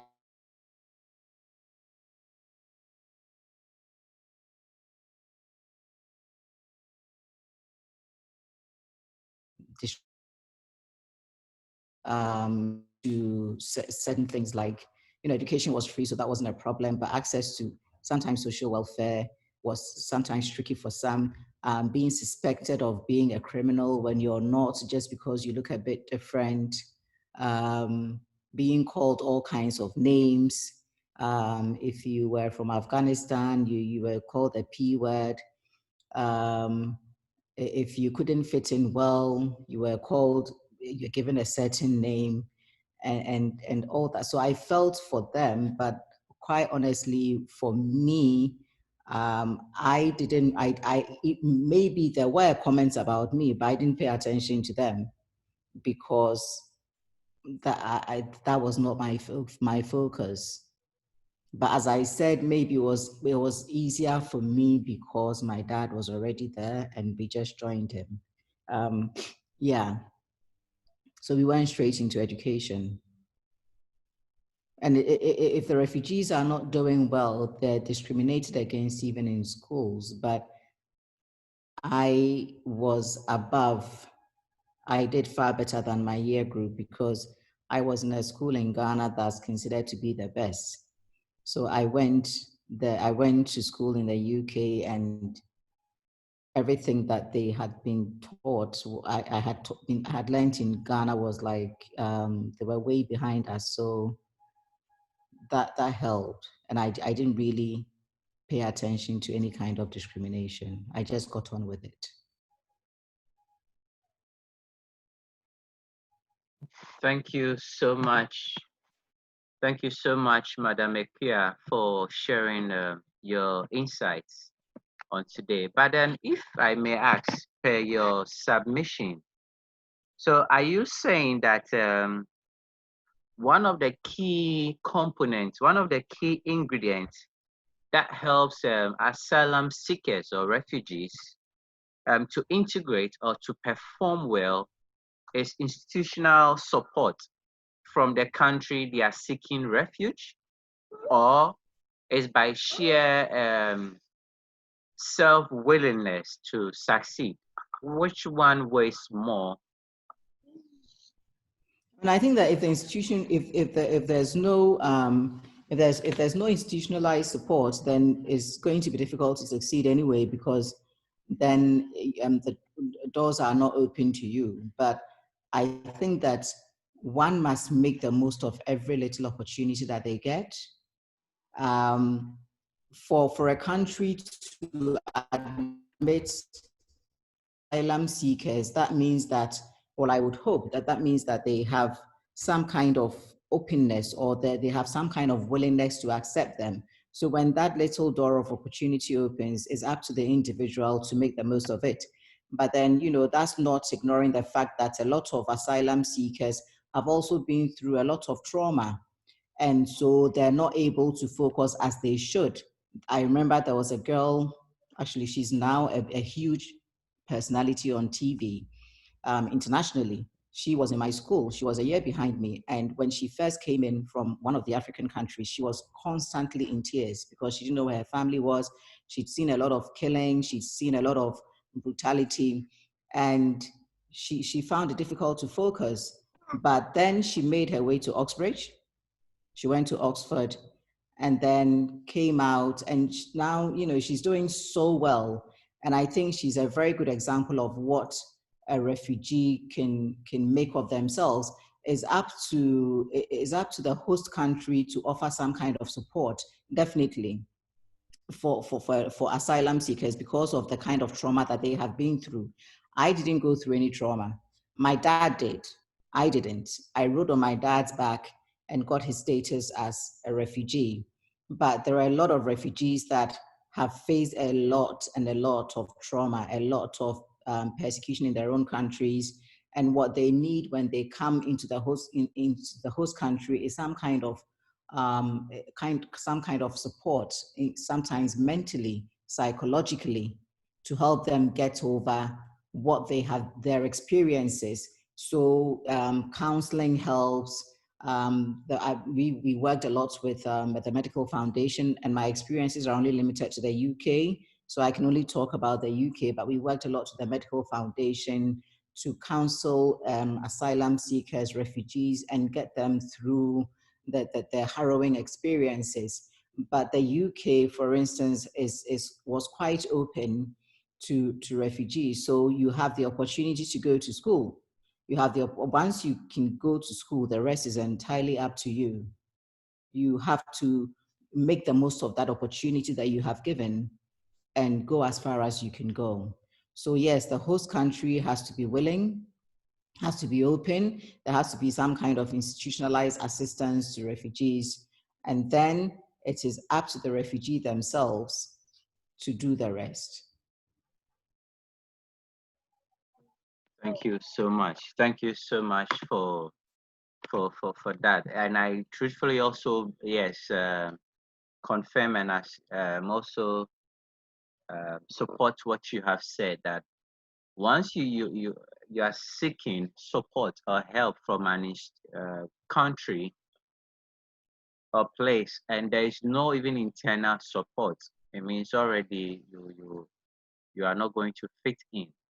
So blending institutional support from the home country as well as individual inner willingness to succeed against all odds. These two are a key component in coming out victorious and successful. Thank you so much, Madam PIJ, for your insights and spending time, your busy schedule, to share on this important day with us. God bless you so much. Thank you. Okay, people, we will surely have the time where we will engage our speakers. We have our last speaker for the day. He's in the person of Ambassador Fawad Ali Langa. Let's welcome him and let's hear also from him. And afterwards, we discuss. So thank you so much. I think we have even gone beyond our stipulated time of 1 hour, 30 minutes. I don't know why Zoom always make us become so sinful in terms of time management.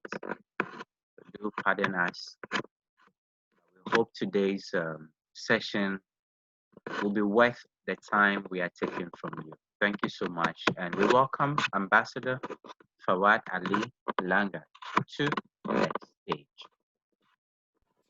Yeah, thank you. Thank you so much, Brother John.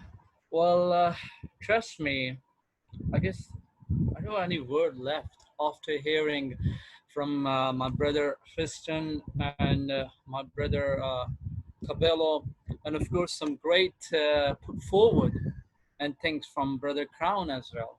And some great legal expertise has been put forward by Miss Aqua from UK. However, what really you can say specific point I would like to somehow to put forward some great awareness about the importance of this day, that why it is important, why it came into being to celebration of this Refugees Day. I think I should have to tell everyone because I believe in my principle that everything starts from the awareness. If you start creating the awareness, people start understanding the importance and the significance of those areas, and especially the measures of today's day, and especially what we heard from our great brothers from their respective countries, what they face, because their importance is actually a really, really important for us. At the end of the day, they are also a human being. They also are brothers, and of course, some other sisters who have came through with the same things, same chaos, of course. So just from the theoretical side and somehow of the historical side of this aspect, I would say, I mean, on every 20th June, we celebrate this day in order to appreciate the courage and, of course, those people who actually been forced to flee their home country to escape from any kind of an issue, mainly, of course, the conflict, terror, harassment, and, of course, the man-made disasters or natural disaster. To build empathy, I must say, and understanding their plight and recognize their resilience in rebuilding their life. That's the importance of today's day.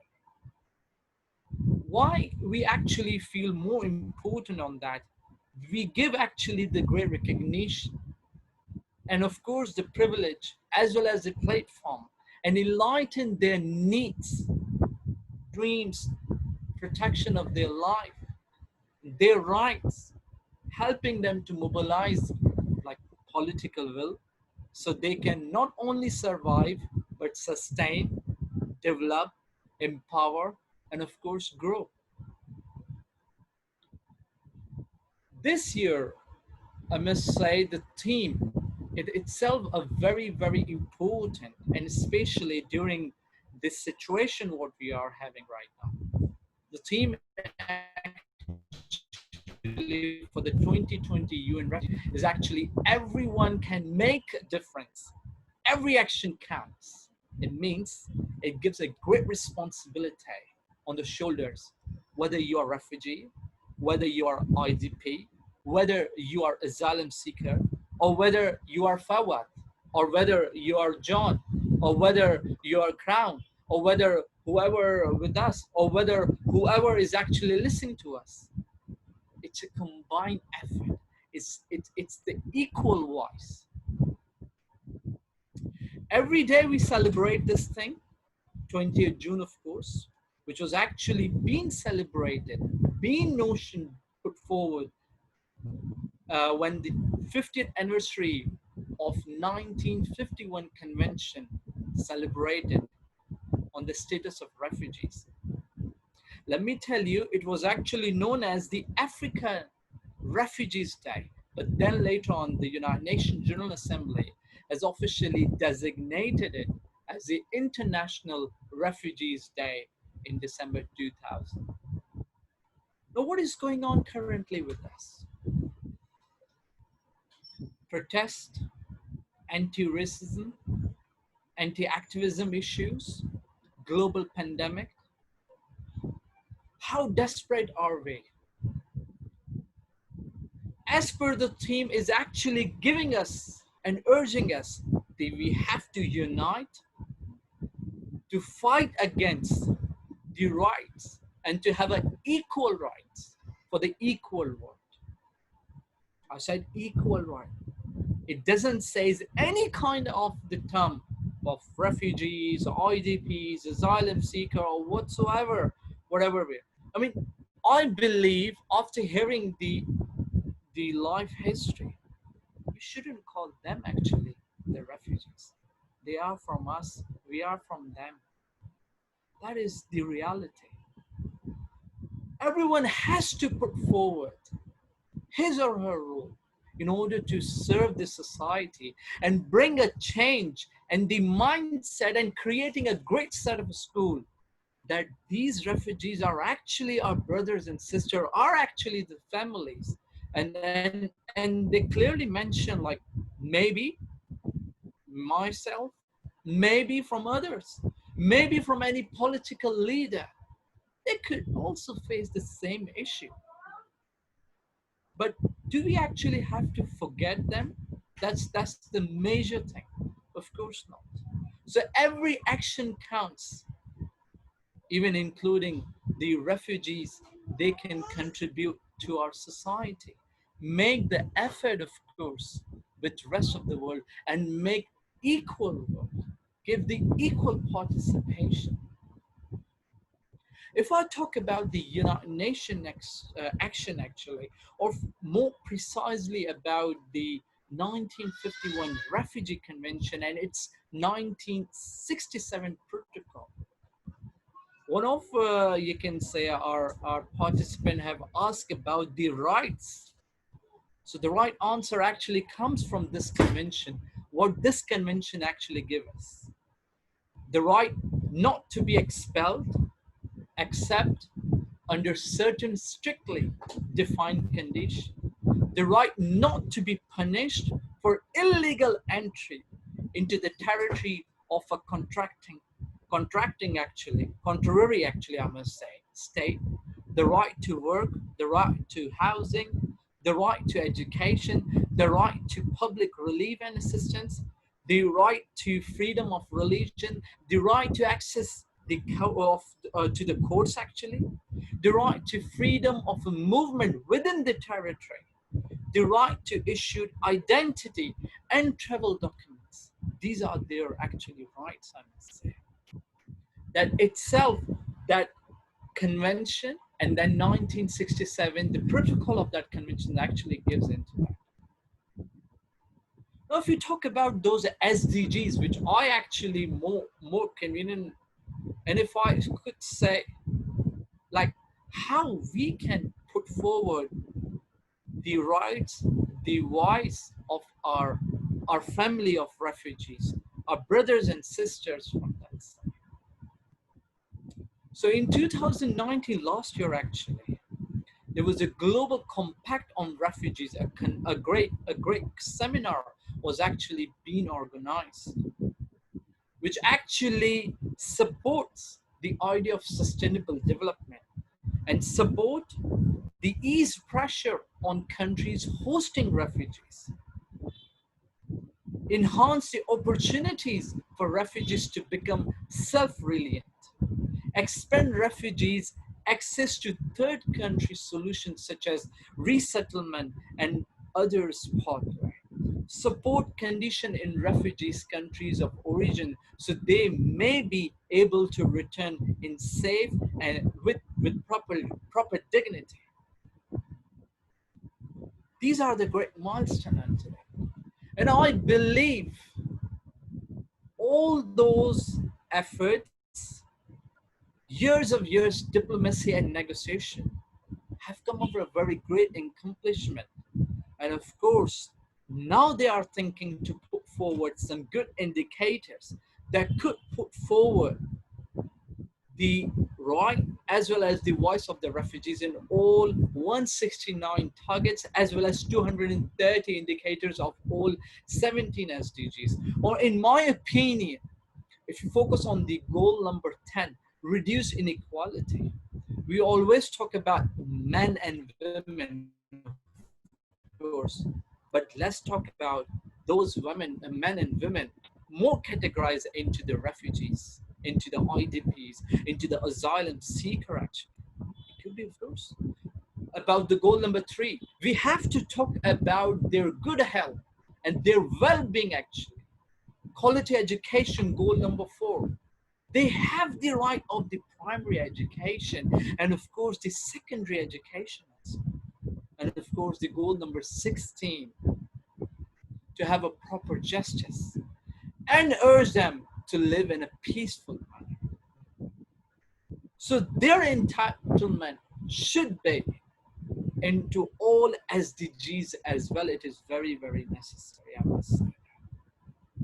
I mean, after hearing some great moments, not actually, my apology, not the great moment, but a very sad moments from the life from my brother Fiston and my brother Cabello. I must say every single country has to revise their national policies.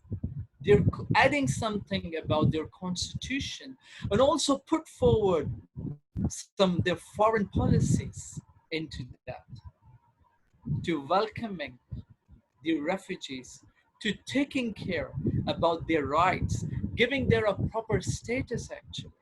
And of course, use them, utilize them according to their skills, as their high-tech skills, as their high-skilled migrant, as their skilled migrant, and so on. So they can, of course, put forward, first of all, forget whatever they have happened in their life, whatever the terror,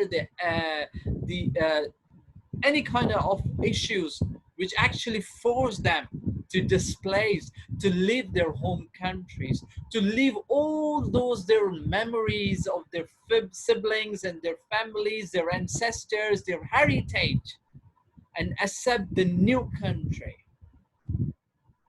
Every country has to revise their policies into that. Now I must say from this platform, United Nations put forward this thing one, because usually we find the numbers of refugees and the IDPs that actually comes from the war, from the terrors, from the issues of terrorism, I must say. Rather, we are more focused into the natural disasters actually. Maybe, in my opinion, the natural disaster comes secondary, but the primary area which these displacement, these refugees things, or the repatriation from one country to another country starts when any of the countries actually attacks on other country. We have the great, a great example from last decade, from Syria, from Iraq side, of course, from Afghanistan side, from Somalia side, of course. I mean, every country should have to think before attack about the people, about the nations who are actually over there, about their children, about the families, about the women actually.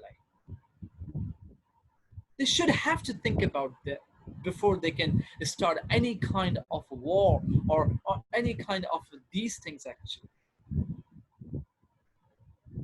And and the aspect what I feel as well, and I witness actually, there should be some policies that could properly monitor the activities, because at the end of the day, I do have a huge respect to all the families of our refugees. All are my brothers and sisters.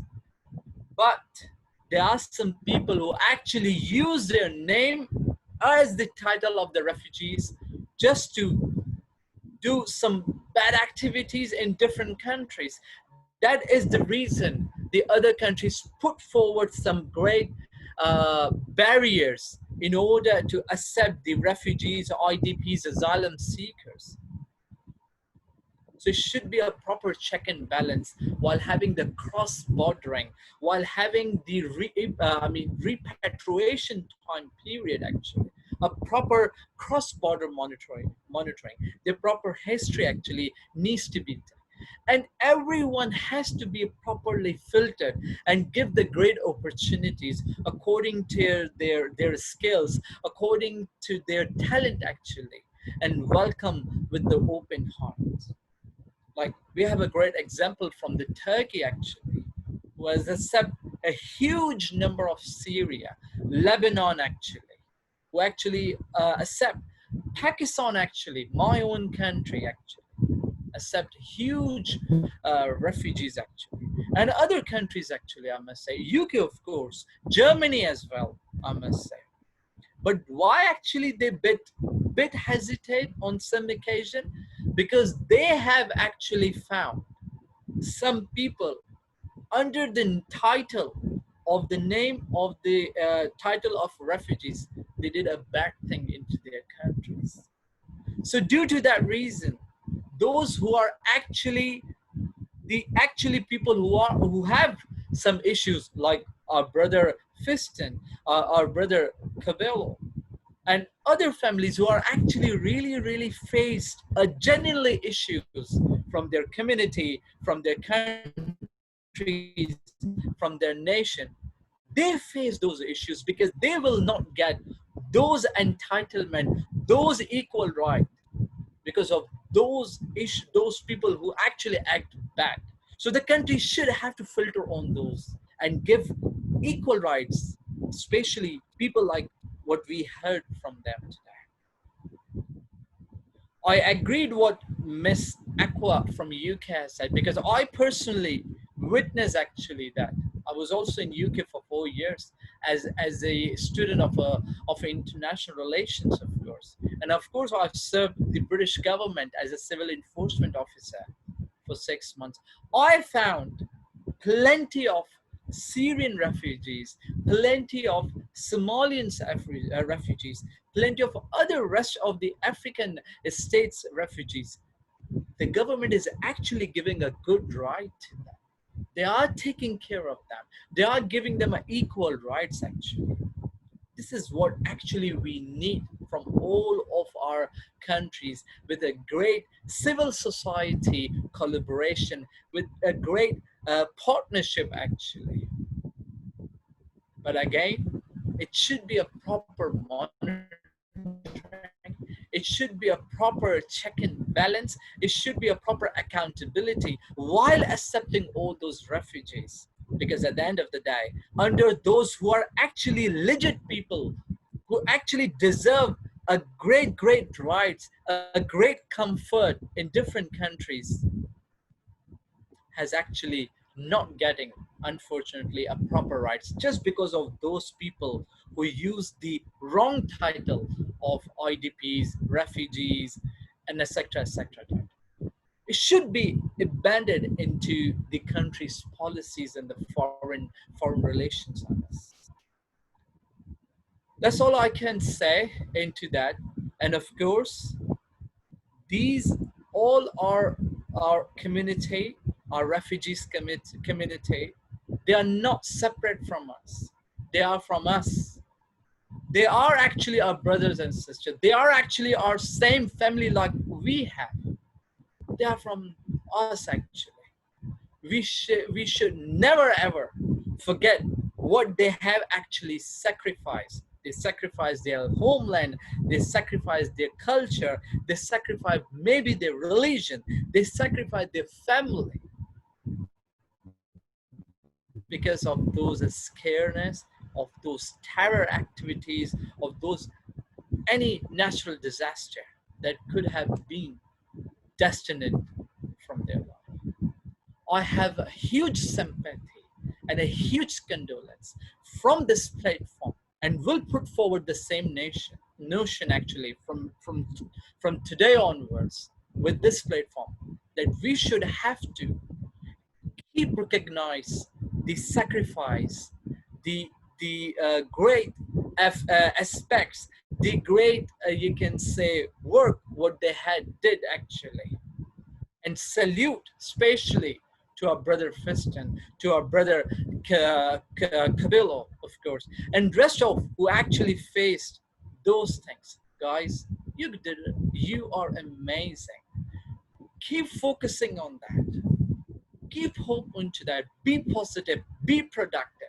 One day, definitely, will come and ease all those issues.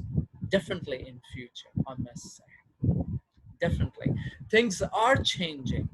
The perspective are actually changed right now. The new mindset, the youth is actually coming right now.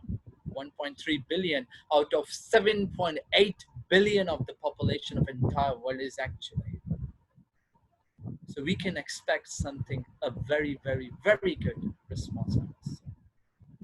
So don't worry about it. We are with you. The entire world is with you. We are recognizing your sacrifice. We are recognizing your itself having in this world, of course. Thank you so much, John. Thank you so much, Hard Consult, for actually organizing a great and a memorable day to give us actually a great hope, and of course a great platform to create and a great awareness to think about, to create a great voice for all our this particular community, because they are from us, we are from them. Thank you once again, John. Over to you now. Thank you very much. If there is any other questions related to that, I would love to answer that. Over to you, John. Thank you very much. Thank you very much, my brother, for always speaking with passion, and everything embodies the SDG. You are perfectly right. Because if you even look at the new communication that has been received to the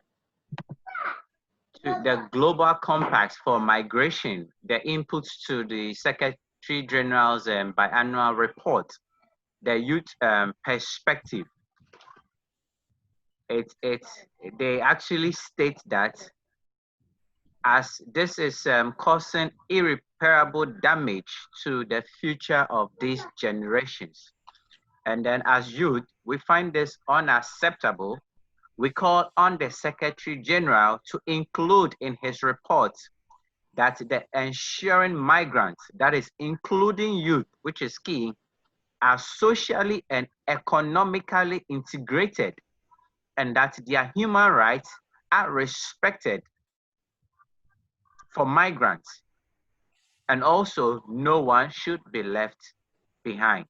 The achievement of the 2030 agenda to be possible, and second, for them to significantly contribute with their own skills and work to the achievement of the SDGs in their host and home communities. This is why the Global Compact for Migration is key to the development of the SDGs, as well as to the liberation of refugees and asylum seekers. And you, my brother, you have nailed it right on point on that document, which is in circulation. So thank you so much for that insightful SDG talk on migration. I am very sorry to intervene. Just because what you have said, of course. Just adding one into that. I mean, I believe that because there are so many areas, especially when refugees actually travel, or you can say that particular transit period called the repatriation or patriation from one country to another country. When they actually enter to any of the border, since then there should be a proper filter and there should be a proper accountability according to their skills, their rights, their education, because these people are very, very talented. Now, check what Brother Fiston is doing. He's doing an amazing job. Brother Cabello, of course, they are very talented. So every country actually should respect according to their population, because we have to see the population of the country is actually very, very well because of their rights as well. But if they accept with the warm welcome of those people actually with their great talents, definitely they can use them, utilize their skills for their own nation building. But they has to put into their national policies while accepting those people. And I must say, in my opinion, after some period, they should not to entitle themselves as a refugees. I must say, they shouldn't do that. They should accept them as the citizen of their country. They should accept them properly as a citizen of their countries, because they left their country with not their fault, with not their any kind of issue, because there was not their fault. They were forced to do so. They were not desperate to do so. They were forced to do so, which we should actually humbly, I must say, respect that. And after some period, all those security checks, all those skill checks, and give them an equal responsibility and equal rights for education, for housing, for proper employment. Every country should accept them as the citizen of their country and not should call them as a refugees. Thank you, Brother John. Thank you very much. Hello. Thank you very much, Fawad, for that. Thank you very much. I think there's a question here. I think Madam Ajay, since are you there? I'm here, John. Yeah. I just like to add, respond to or make a comment that I don't live in the UK anymore. I was there for like 15 or 16 years, and I'm back in Ghana, and helping to build our great nation, Ghana. So it's not all doom and gloom. Whatever skills I learned in the UK as initially a refugee and then eventually as a British citizen, I'm able to apply in Ghana and help the Ghanaian society, Ghanaian economy to develop. So refugees can return to their home countries and help in national development. And I think that's the way that even the countries of origin, the governments of the countries of origin should also be thinking, how can we use the people who are outside, whether they're economic migrants or whether they're refugees, how can we tap into their skills and knowledge that they have acquired to help us develop our country. So you might find yourself abroad, you might think that it's all doom and gloom, but your country also needs you. When it's safe enough to return home, I think that one should consider that, because I did.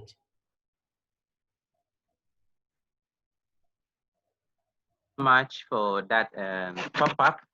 I think for now we shall give the audience, our valued participants, the chance to ask their questions to everyone.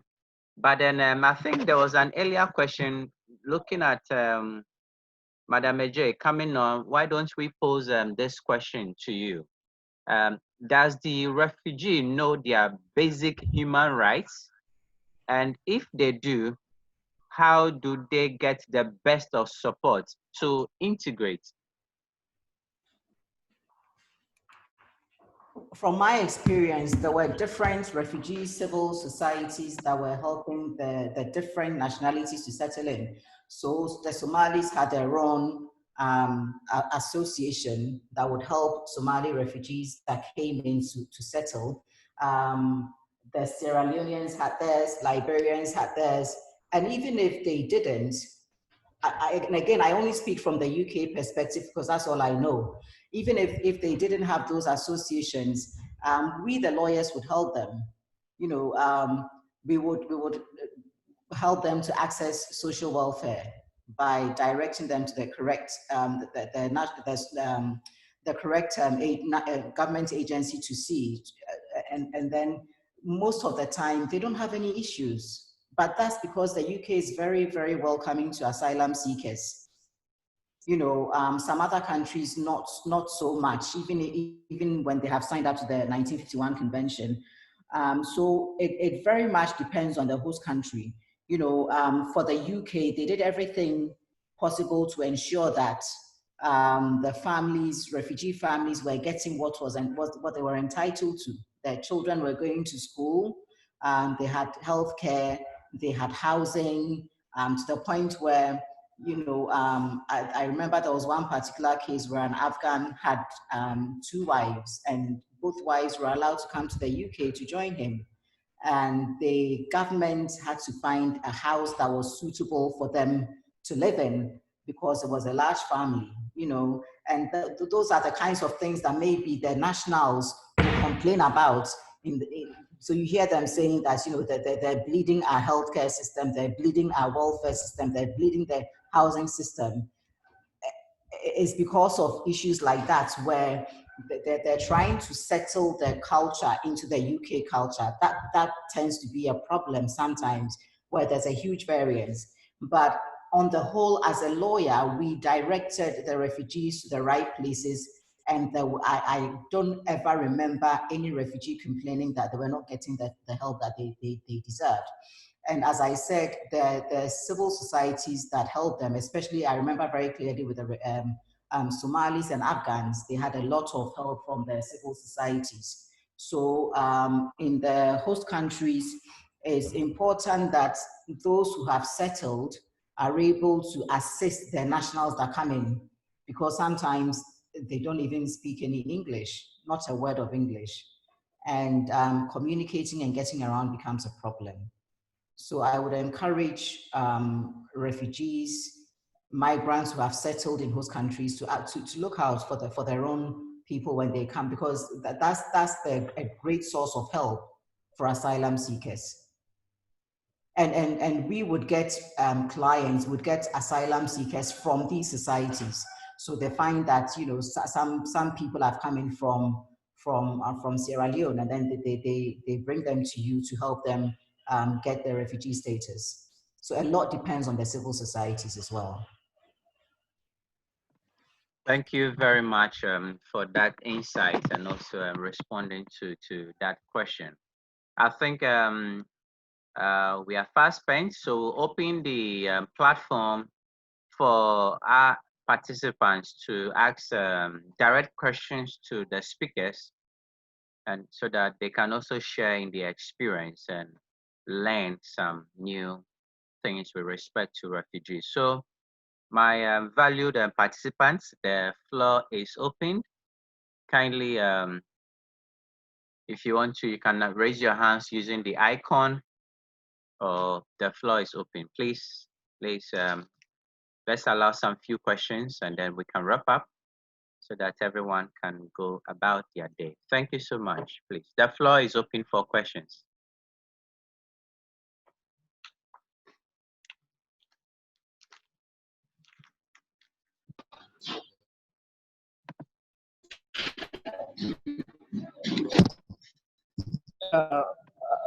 I want to ask a question, my brother.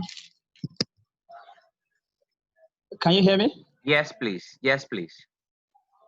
Okay. So my question goes thus. I want to ask direct my question to our basis to who is a legal practitioner.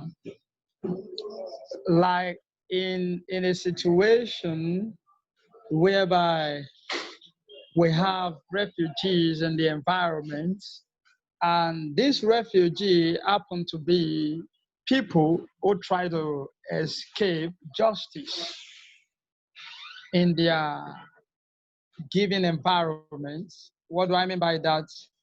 Probably people who committed a capital crime that deserve a capital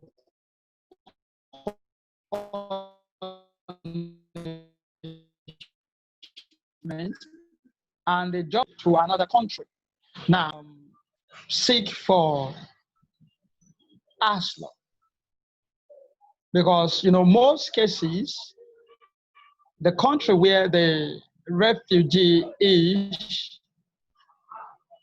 likely, the country is likely not to know of his criminal record. And claiming to be a refugee, probably going through a kind of political participation, and because of that, his political ideology, it was condemned and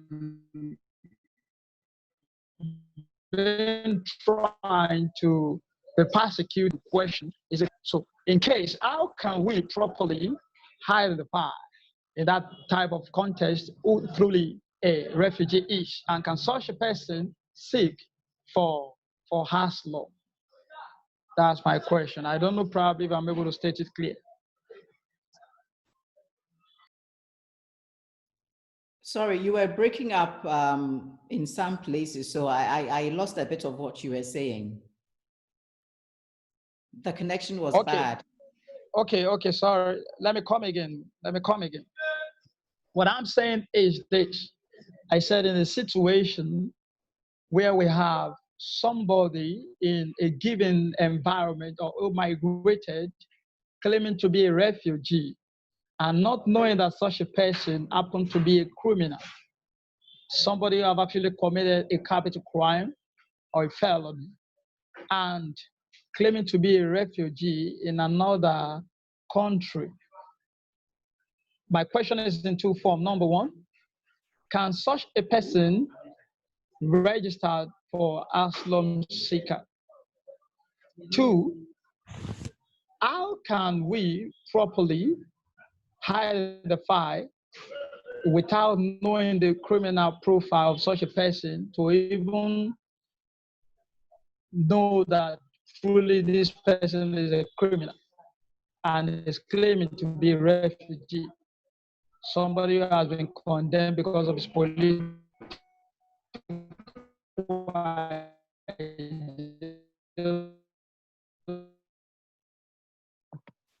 my brother, I think your connection is breaking, so it makes your religion.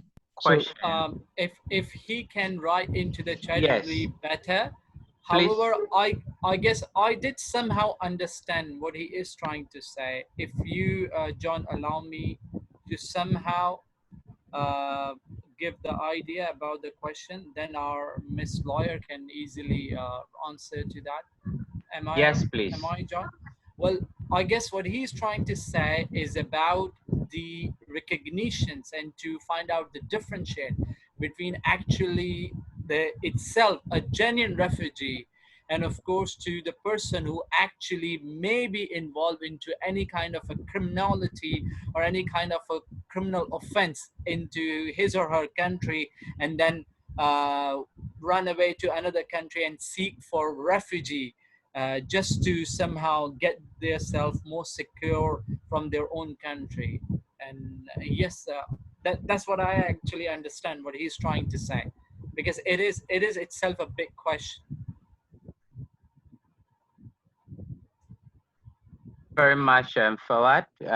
Madam Jade, was that okay? Was it comprehensible? That was okay. I will answer from the point of view of a lawyer. When an asylum seeker comes to see you, you basically listen to their story, you put across their story, they confirm it. From the UK point of view, applications are made to the Home Office. The Home Office considers the application with any supporting evidence. If they are convinced or swayed, they grant some kind of status, whether it's refugee status or something more temporary, which could eventually build up to a more permanent status. The Home Office, in most cases, or they are supposed to conduct research into each applicant to find out if there's any other reason why they could be seeking asylum. So if they find out that this person is a criminal, then obviously they're going to question it, and then they're probably going to ask them to come in for an interview, or they're going to deny their application for asylum. If they are convinced by their story, then they grant them the status that they're asking for. In the absence of any evidence to the contrary, it's difficult to turn down an application unless you have evidence that they're not who they say they are. Then if that criminal act that they have committed in their country of origin is not brought to light, nobody is any wiser.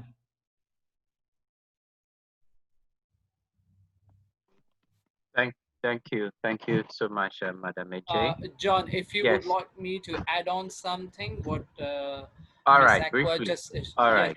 yes, of course. Second, what she actually said. However, there is some, of course, the terms itself have the different self-explanatory, like difference between the political asylum, difference between the asylum seeker, different between the refugees actually. And they analyze all those area on the basis of their evidence as well. Huge trials. I mean, because she's a lawyer, she knows much and better than me. But as I've spent a long time in UK, and of course in general, and of course I did research about all those refugees, and from my own observation, all three terms are different, and they analyze the situation accordingly with the proper evidences, of course, and keep trial going on, a long trial going on, unless they find a proper reason whether we should give them a proper status in their country upon what they have actually put forward the case. As a political asylum, like to having a life threats, to having some threats on their life. As an asylum seeker, of course, to having any kind of uncertainties, any kind of things that they are involved with, or as a refugees, like any kind of a natural disaster, man-made, or any kind of issues that really force them to displace from their country to another country. So these are areas that, and of course, as what our Miss Lawyer have just stated, she is absolutely, of course, right. I second her idea and added into that. They analyze the situation, see all those evidence very well in order to come up with the decision whether to give them a proper status or not. Thank you, John. Thank you very much. Thank you very much, my brother, for the top up to the answers given by Madam J. The floor is also open. Can we have some few questions, and then we have our closing remarks and wrap up, since we have a lot of time spent. Please. I have a question, please. Yes, please. Good day, everyone. Good day. It's nice to see you again, Mr. Howard. My name is Kwame Eunice Konke, and I'm the director for Develop the Child Initiative here in Nigeria. And my question actually borders on some things I've experienced while in the field working with refugees. And my question today is, at what point do we stand up as Black people or as young people to challenge our government? Last year, I was involved with working with some refugees here in Nigeria. and we had some top government officials, and Macron was around, President of France. He came around and he wanted to give to the refugees because he came to the refugee camp. And one of our ministers said he would collect the fund on behalf of the refugees. And up until now, we haven't seen a dime. And these people are living very, very terribly. They have no food to eat. I had to be part of the people who organized some NGOs to make sure the children there are going back to school, to make sure that some of these women there are trained on how to make petty things and learn trade so they can keep up with themselves. So I'm saying, as an individual, at what point do I speak up of the ills that the government is, the way the government are treating these people? They are Nigerians. Those were people that were displaced during some of the religious crises in Kaduna, in Borno State here in Nigeria, and they are living below the standard of a normal life in their own country. It is different when you're a refugee in Cameroon. It's different when you're a refugee in Ghana. You're a refugee in your own country. Okay, you're displaced in your own country and the government cannot even take care of you. So I'm asking, at what point do I, as a young person, stand up to tell the government that what you're doing is not right? Another thing I'm saying is, as a young person, I once traveled, I traveled to a particular country and I had problems there. So one of the people that were with us called her embassy and the response was swift. I called the Nigerian embassy and they denied us flat. They said they cannot do anything for us. So what I'm saying is, we have experienced what the government is doing both here in Nigeria and outside of our country, how they deny their citizens. So I'm asking, as a citizen of this country that knows her rights, and I know that these people are supposed to be treated better, at what point or how should I stand up to the government for the ill treatment that these people are getting, for the funds that are being diverted to take care of these people? These people are living like hostages in their own country. There is no food for them to eat. There is no school for their children to attend. There is no clothes for them to wear. And it's really heartbreaking to see these people like this. So that's my question. Now we have a lot of experts here. At what point do I stand up to these people? What should I say? How should I go about it? Thank you very much.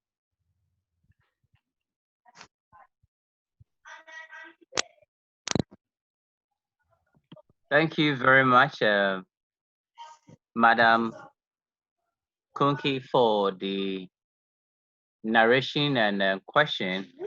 I don't know which speaker you would want to pick it up, or will any of the speakers be willing to Yes, answer? any speaker that is, I'll be fine. Will any speaker please pick up that question and respond to it, or even if a participant? I'm in. Okay.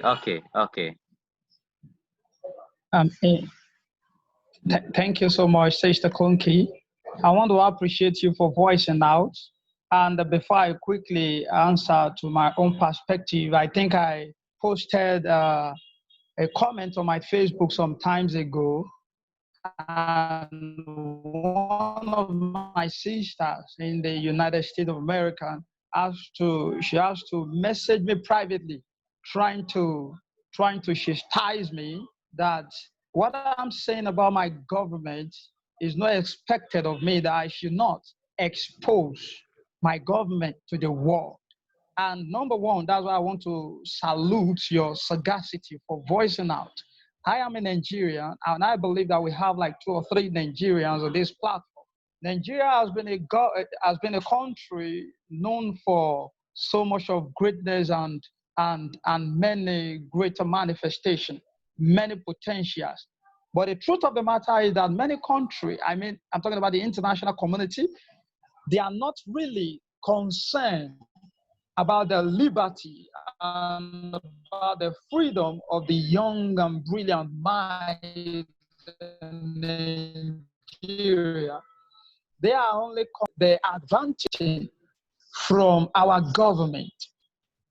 Most people would not believe the fact that Nigeria, to use this word, it is on this platform. Nigeria is just like a zoo. People are being marginalized. People are being oppressed day to day. You see people walking and not even ordinary. You see retired people not right to voice out, and that's why thank God for some people, or let me say some NGOs and some brilliant minds are coming up trying to challenge this status quo. Instead for the office of the president and lost his election, you know, until I want to believe until the youth are able to rise up, like let there be a kind of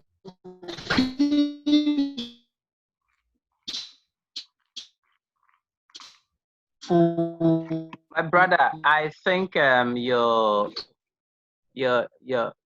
facing a little protest or a non-violence, um, but the youth are even blinded with many illicit atrocities. I think, my brother, you are facing a little bit of technical challenges, and it's making your submission a little bit breaking. So we may return if God permits, but then let's try and move on and have maybe our closing remarks from, first of all, Cabello, if about 5 minutes wrap up closing remarks or an insight you would want to share. But then there is a question here saying, how can we collectively engage policymakers to formulate policies to protect refugees and internally displaced persons? What realistic strategies can we adopt to engage and lobby for these policies? Though time is fast spent, this question, I believe, deserves attention. So if we can allow time to permit our speakers in their closing remarks to also address quickly the question that has been put forward by Ambassador James Akan. So, Sir Cabello, your closing remarks so that we can wrap up by 4 o'clock and everyone can have a good rest. Thank you so much, my brother, for the time and patience you have joined us. For almost close to what, 3 hours? Wow, I do apologize. So please share your thoughts. Question there. Thank you. Thank you so much, my brother. These 3 hours, I feel that we could be continuing more. If not, these engagements can take place more often. Firstly, let me express my sympathy and my love to my brother, Fiston Bahati. Meeting him has really opened my life to many experiences. I learn a lot each time I talk to him. And like you said, hope kept you going. Please keep moving on. And my brother, Ambassador Fawad, has spoken a lot. And he said a very important point at the end of his talk. He said that countries must be able to recognize the refugees after a certain period and be able to know that they are no longer refugees in your particular country. Like my sister have just said from Nigeria, that the Nigerian government said we cannot do anything, there is nothing we can do to help. I mean, that is irresponsible of our government and our state leaders. And again, how can somebody send a message that this is not what we expect for you to talk about your country, like they said to my brother from Nigeria? I mean, if the country is not doing things right, and we are all silent, and we are saying we are committed to social change, where are we heading? That is why I said during the beginning of my talk, I said, these are people with skills. These are people that are resourceful to every nation, and they left their countries with force. They didn't want to leave, like ambassador have spoken. Therefore, whenever they come to your country, they come because they thought they can get peace in that particular country. And that's what we expect the leaders to do. And I said it in the beginning, the government or leaders of any country is not doing anything at all. We are in the midst of COVID. I'll still ask this question again. We see the government doing food relief to even people who don't deserve them locally, just because they cannot go to work every day. But how about somebody who don't get basic education? How about somebody who is stuck in a refugee camp and are getting a basket, a small basket of food ratio from World Food Program, like my brother Fiston have spoken, which is not enough. We need to sensitize our leaders. We need to sensitize every person who says, I'm committed for social change. Anybody can be a refugee, like Ambassador have spoken. It can happen to you. It can happen to me. It can happen to anybody. But if we are going to keep silent to it and say we are afraid to not talk against our government, then we are heading to doom and we are heading to darkness. All of us here, we have dedicated this time, and there's a reason why all of us have come on board for these 3 hours, to listen and to talk to each other and share ideas and thoughts pertaining our brothers and sisters who are in another country, not because of their sake. Let us all come together. Let us all come together and sensitize our government and speak to our government officials and speak to both Minister of Immigration, Minister of Education, and Minister of Youth in our particular countries, which is what I'm going to do myself. And so what is it that has been done for the refugees? It's so hard, it's so sad, my brother, coming to conclusion. You see a young girl growing up and then passing her matric and then cannot be able to get a government sponsorship to go to her university just because she's a refugee, she's in a foreign land, and she does not have particular papers needed. So this is time to bring together even entrepreneurs, parastatals, even business people all over Africa. Let us bring them together on board and sensitize them on the issue of being kind and taking care of other people out there. You don't have to have a lot in order to care or give, but you have to show support anywhere we can.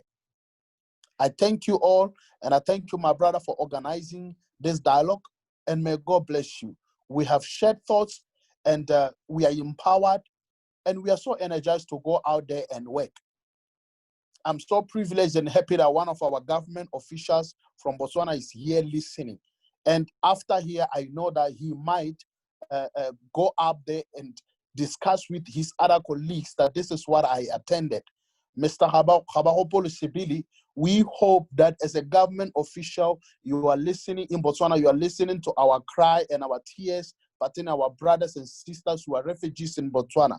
We need to know, what are the refugee camp doing? Are they, to our brothers and sisters, are they getting the enough education, the enough medical health? So we believe that in Botswana, you and I will work together to ensure that our people, our brothers who have flew from their countries because of abuse are getting the help they need. My brother John, thank you so much, and all the speakers and everybody that have added, I really thank you so much. From me, I say good night and God bless you.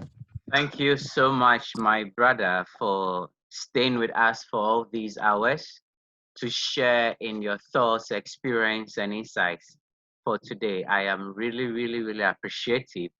God bless you. And thank you so much for yourself, for your community, and to the religious leaders for bringing up such a wonderful person as you, as special envoy. The world needs people like you, and I do appreciate this so much. God bless you, and thank you for today. Okay, so let's my brother Fawad, please your quick closing remarks, and then from there, Sir Fiston will also wrap it up for us. Thank you. Thank you very much, John, once again, of course. And once again, I am very, very thankful for this great platform, a great awareness platform. Well, answer to the two questions that Ms. Kinke, and of course, another about the policy making. In my speech, I did mention about the national policies, the adding into more, if nothing, in the constitution, and of course adding some more targets and into the indicators to the SDG, which is actually in process, and it is going to be very soon. It is a great achievement. It will really help you to somehow recognize more in deep. Now, I must say, I respect all those citizens who are at the front of me from their respective countries, and I request them, please respect your countries. It is not about the country who is making, it is about those people who actually don't want country to develop. So there is no fault of the country. It is a fault of those people who actually don't want the nation to develop, who really don't want the country to be developed. So there is no fault of a country. What we really need to focus is what we are doing. What is our responsibility? From the country perspective, we actually need to see, first of all, that whether our country has actually signed as well as ratified the 1951 Refugee Convention and its 1967 protocol, which gives you all areas that I did mention about work, housing, education, public relief, religion, practicing, code, etc., for everything. We have to see that and take this thing directly to speak with the government officials by taking the help of UNHCR specialized agencies who are working in your countries, because they are the agency who are specially working for this particular cause. And then imagine and collectively actually figure out and measure the progress and find out the loopholes into that. With their support, of course, with the entire research, and of course, if the country has ratified those convention, 1951 Refugee Convention and its protocol in 1967, will having a great evidence for you in order to put, not fight against, but to create an awareness to the decision makers, to the officials, that this is what we as a country has adopted, we rectified it. It is our responsibility to fulfill and to follow all those things very well with the support of UNHCR, I must say. So that's what I can say. And of course, answer to both of the questions have been have been asked into that. And once again, I am thankful to my brother John, Hired Counsel, and rest of the partners to giving him a chance on a very, very favorite topic of mine, as always, to be research on that. I love this topic a lot, to recognize one of our family who are actually from us, actually, I must say. Thank you so much. May God bless you all. May God bless to the entire world. You all are from us. We all are from you. Don't worry about it. Together we can actually find a better way for an equal world for all of us. Thank you so much, everyone. Thank you. So much, my brother, for your closing remarks, which has given us, it spiked our resolution and our hope for a better future. Thank you so much for today. Thank you so much for your time and the passionate SDG that you continue to advocate for the young minds. Thank you so much, and God bless you.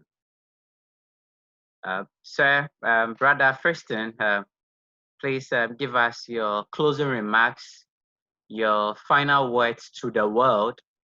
If you are given the chance today to tell government, to tell civil society, to tell people who have the means to help the needy, to help asylum seekers, to help refugees, what would be the few words you would want to tell them?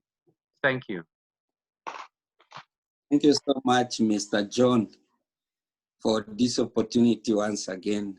I'm very glad and happy to have people like you guys, because you add more in the hope that I have. Thank you so much. And I think refugees have got many problems that we cannot, because of time, we will not be able to say all the problems here and tonight. But since we all know that their life is difficult in the refugee camps, let us please do according to the theme of this year. Everyone can make a difference and every action counts. Like on our side as refugees, the action that we can make is to alert the world about what we need, our challenges. So as I said before, if you give a pen, it's an action that can help the refugees, because that pen can allow a refugee to write his problems and expose to the world in order to get assistance. So let us not stop ourselves saying, what I have is little. No, we can contribute. Let's say for the youth, if you can have, when you are connected, you can have some links that can help for their education, for them to apply for scholarships. That can help. There are some talented young people who are seated or are in the refugee camps. They have no support. But if you can share with them some connections, it can also help. Like I can say here, I have a person whom I met 2 years ago. He always send me some links through email address showing that you can apply for a scholarship, you can apply for this assistance. Those are kind of assistance we can do, though we don't have billions in our account so that we can help in everything that refugees need. But I hope with this way of doing things, with this opportunity, with this platform, our pleas are taken. And I believe that when the world will hear about us, whatever they did not know, or they still not know, now they will know. And they will do something, definitely. They will do the wonder for refugees and the asylum seeker in the world. Thank you so much for this opportunity. I wish everyone could have this chance, but still, since we are there and we are human beings, I think we'll do something for them. Thank you. So much, my brother, my friend. God bless you for today. Today actually has been exceptional. It has been phenomenal to hear from your own mouth the stories, the journey of life that you've gone through, and how the key word hope has kept you till today, where you are now with the very institution that is supporting the refugees, the UN Refugee Agency, UNHCR. Indeed, you are a testimony that when life throws lemon at you, you make lemonade, as they always say. We are very, very, very grateful for your time spent here. It will not end today. We will surely keep in touch, and we'll build on today that our children who are coming up may not go through what we have gone through. So we are serving as the shield for the younger generations to have a better future. God bless you for today. You have inspired a lot of people here, and surely this recording will also inspire a global movement of people to respect refugees with dignity and support and treat each and everyone as human. God bless you and thank you so much for your time. Thank you. Okay. So without much ado, I want to also thank everyone who has made it today. And we are wrapping up. I want to thank you for your time. for having the privilege to be here. God bless you. Today is World Refugees Day, and it is an honor to have you all here to share your thoughts. God willing, we shall meet again soon to also deliberate on other matters for global issues and find sustainable solutions to it all. So thank you everyone for today. God bless you and have a good day. Good morning to others, good afternoon to others, and good evening to others as well. Bye-bye for now. Thank you. Bye-bye.